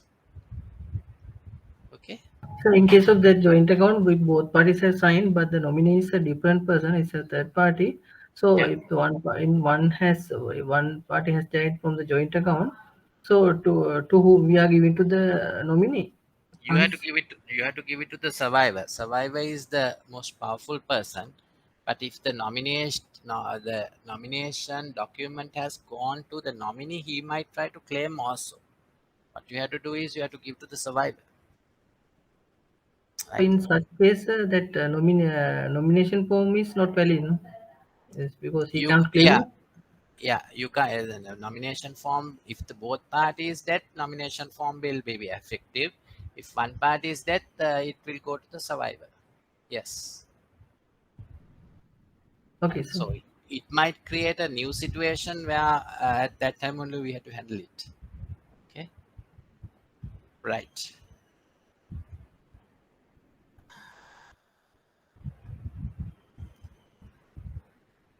Can you all see the Word document?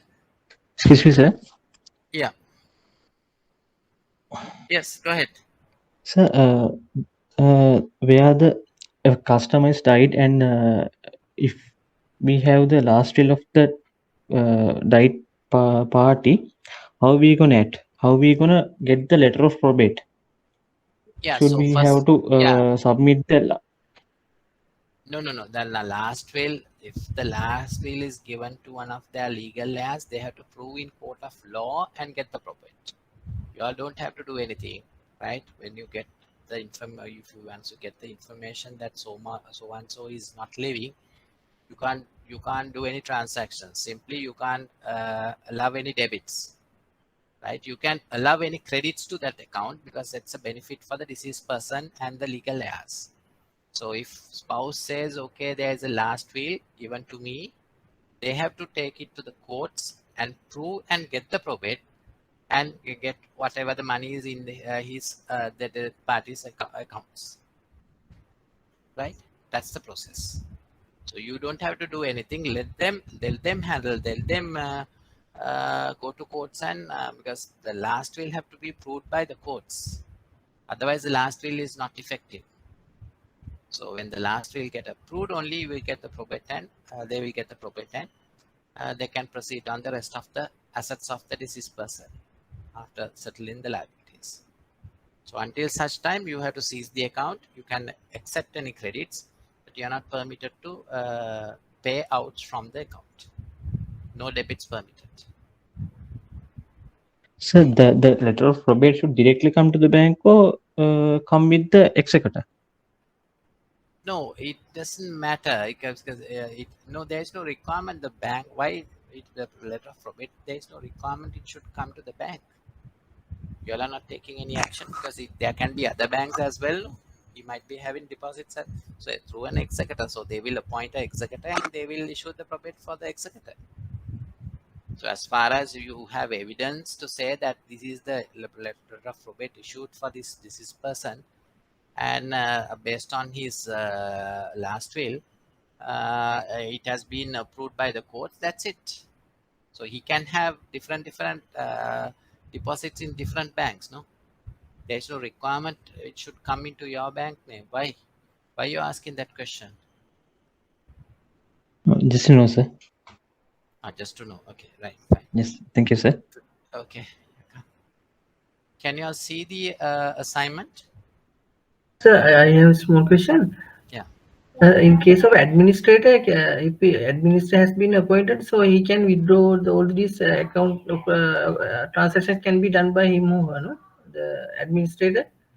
Yeah. Once it's approved, once if you know that he is the administrator approved by the courts, he can withdraw the money. Okay, sir. Okay. Can you all see the assignment? Yes, sir. Can. Okay. Can you all read this assignment? Take 5 minutes and read the assignment.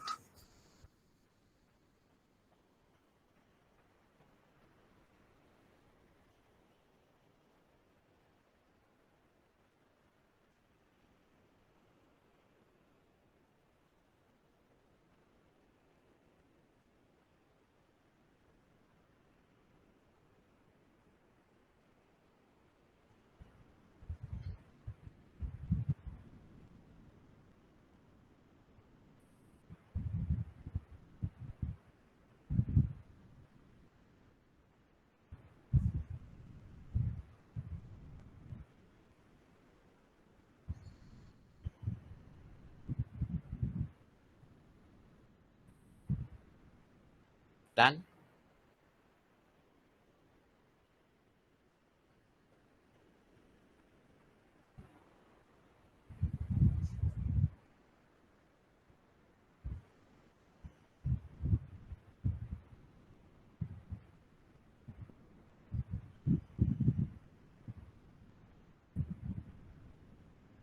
Have you all read?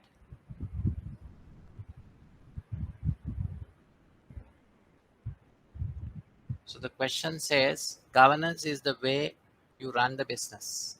What is important is to ensure that good governance is there in place, and it is the responsibility of the board of directors. As a director of a leading company, discuss the governance gaps that you have identified in the company and suggest suitable recommendations to rectify the same. Governance is the way you run the business. What is important is to ensure that good governance is there in place, and it is the responsibility of the board of directors. As a director of a leading company, discuss the governance gaps that you have identified in the company and suggest suitable recommendation to rectify the same. Okay, so the word limits 2000 to 2500. So it's a document. Yes, can someone tell me what I'm expecting from that document? Yes, from the question. Alison, can you add something?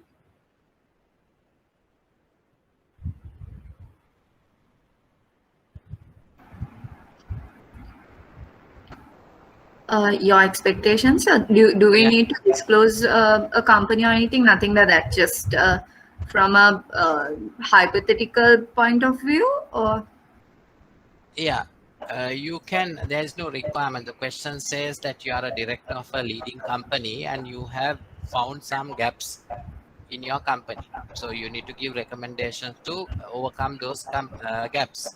So there is no requirement for you to indicate the name. But if you can take a listed entity, if you are using the information which are there in the site or the annual report, there is no problem, right? Because it's published information. If you have restrictions of discussing about your own company, no problem. You can say a selected company. There is no requirement for you to disclose the name of the company because you are going to highlight some gaps in your own company. So I prefer, rather than taking a bank, if you can select a listed entity, because banks normally they fulfill all the requirements. You will not be able to identify any gaps. Minimum you have to identify 5 gaps in your company, selected company, and explain why these gaps are required to be adjusted, rectified. Now you see a gap, you have to say why you have to fix this gap, reason to fix this gap, and how we are going to fix this, right? You find the gap. So you have to go through. If you take the listed entities, normally you get the best practice code. If you're going to select a bank, then you have to select the corporate governance code relevant for the bank, central bank one. Little bit stringent, and also you will not be able to find any gaps in the banks. So best would be to select a listed entity. It can be from the Dirisavi board or not a very popular type of a listed entity. And while quoting the name of the listed entity, you can go through the code, best practice code of 2017, and against the best practice code, you identify the gaps, right? Then you have to say why you have to fix these gaps, and then you give how we are going to fix these gaps. So that is the main expectation. So initially you can discuss about why governance is important, what is the history of governance, and especially when you are giving, and then the gaps, why fixing these gaps are important, what are the recommendations to fix this gap, and the conclusion. So there is no so-called standard format for that, but better you give an introduction, why governance, history of governance, right? Then the company what you have selected, the importance of this company, what's all about this company, and what are the gaps of this company, why you have to fix these gaps, and how you are going to do it, and the conclusion, right? So as far as you can frame your answer based on these facts, no problem. At the same time, whatever the essential information you have to include into the document. You don't expect me to read an annex and pick some information and give you marks. Anything important, you have to take it into the document. Further clarification, further information, you can give the reference, right? And also make sure that the word count is 2000 to 2500. I prefer if you can go up to 2500. Exceeding 25, 26, 27 is okay, because there is no because once you start writing, you will realize 2500 is nothing. It's around 8 to 9 pages, right? So once you start doing a proper document, you will realize this 2500 is nothing for you. If you are, when you are extracting any information, please give the citation as well. Then I know that you have taken from another book. That's not a problem. More the citations, it will create a value for your document. So that's your hard work. You have done a lot of references and you have included into your document, no? Right? Rather than cutting and pasting and showing that it's your views, don't do that. You raise your concerns, you give your recommendations as your views, but don't copy someone else's and say this is my view. It's not your view. You give the reference. That's not a problem. Okay, you'll get the full marks for giving references. You can use either way. Normally a law, it's the Scholar system, but even Harvard system is okay. Just giving the referencing and including into the reference list. Harvard is where you create a footnote. So that, sorry, Scholar is creating a footnote. Harvard is where you give the reference at the end while quoting within the brackets. So either way, you follow a standard referencing system. I have no issue, but try to do this document as a for you, because you are in the professional field, and most of you all might have done your masters as well. So make sure that you do a professional document. I will have a discussion with the institute as well to do a short presentation, individual presentation at the end on your document. So please make sure, try to do it on your own, right? When is your deadline for the assignment? Have they given a deadline? 11th September. 11th September, right? Okay. When are you finishing your course? Any particular date? What is the last up to? What was the new timelines according to? Any idea? No. Right. By end of October, because this is 6-month course now. Okay. So it has started by April. Okay. The latter part of April. So latter part of October, early November, the course will be finished. Okay. Right. Right. So try to finish within because there are almost another almost more than 3 weeks, right? So try to finish it. Contribute, bring your views and ideas as well. I'm not worried about whether these are your views and ideas are correct or wrong. What I want is a justification. If you can give proper justifications for your views and ideas, no problem, I will give marks. Normally I'm a person who gives marks. I don't, my spoon is little bit big. So, but you have to prove that you are doing a good job. You're rather than just cutting and pasting and sending me a document will not carry marks. You show your interest over the topic and show that you have done your best. So when you're reading the document, I know whether you have done on your own, whether you have outsourced, because there are people who do these type of assignments for money. don't do. You do it your own, because whatever the principles that I have discussed at the classroom, I know whether you are including or not. So don't think about outsourcing it. No point of outsourcing for this kind of a small exam. And if you're going to spend 10,000 or 15,000 for that, no point. So you'll have spent a lot of money for the course as well. So don't do it on your own. And once it's done, you email it to the institute. No need of sending hard copies. I will go through your soft copy and I will give my feedback. So don't worry about that. Any questions on this assignment? Any practical issues? So Alison, there is no requirement for you to disclose the name of the company, but if you are selecting a listed entity from any of the listed companies, if you can include the name of the company, that's great, but it's not mandatory. Okay, sir. Right. Anything else? Is it clear? So this 2000 to 2500 doesn't mean 1009. It has to be in between 2000 to 2500. So anything above 2250 is acceptable, right? So if you can go up to 2006, 2007, that's fine. Okay, any questions? No?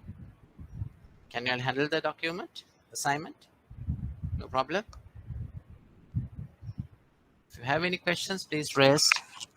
Any practical difficulties? Yes?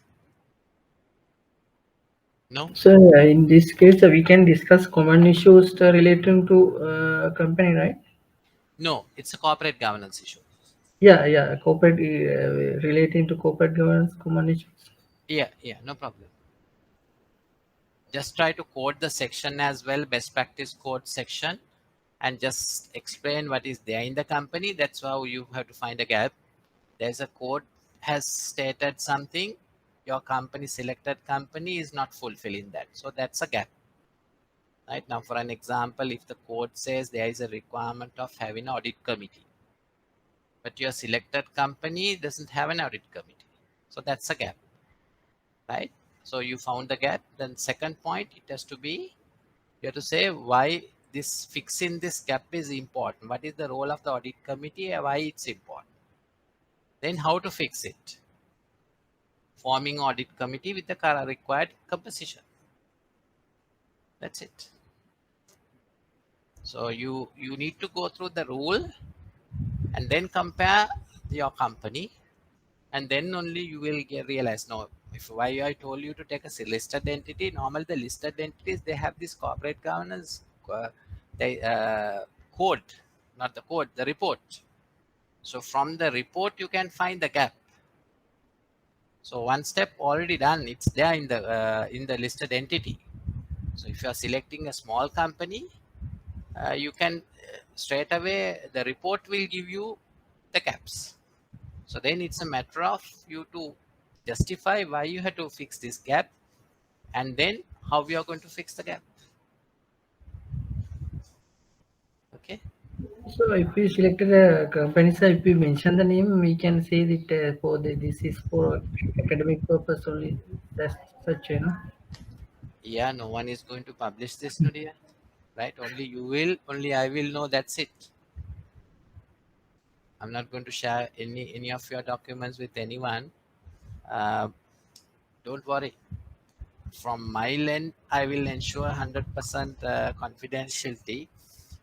And also, if you want, you can just say it's for the education purpose. So no one is going to comment you. No one is going to take action against you. Don't worry. Today, people have a lot of problems just to survive, just to live. All other priorities they have put to a side. So main priority is that. I'm happy actually we can have sessions, and students are involving in this kind of session, at least to release their pressure. So we are happy, right? So try to get the advantage out of that. At the same time, you all have to be very careful. So therefore, don't take unnecessary risk just to prepare a good document. Don't go for libraries and do research work. Whatever the available information in the Google, you use that, no problem. I'm not going to charge you all for plagiarism. Just to give the reference, that's enough, right? Don't go for libraries and try to expose yourself. Right? You go to Google, there are a lot of articles on corporate governance, a lot of information on corporate governance. Try to get those from. There is no charges against your documents for plagiarism. I will ensure that. Don't worry about that. Right? So you have the freedom to do the way that you want, but it should be your contribution. I can understand the current situation. I know as bankers you all are facing a lot of problems. So I'm also a banker. I can understand your practical problems. Don't worry. It's not going to be a tough call, right? But be honest. Do a good job. As depending on your capabilities and the capacity, you do your maximum. I will give marks. Right? Any issues? Okay. Right. Then next week I will discuss about the documentation side. Next 2 weeks. And the methods that we can use for recovery. Those are the 2 points, the areas that I'm going to discuss. So if you all have any further questions with regard to the assignment, next 2 weeks you can raise and you can clear yourself. Okay. Right. Then take care and be safe. Don't go unless you have a duty. Try to stay at home and be safe. That's very important. Okay. Thanks a lot.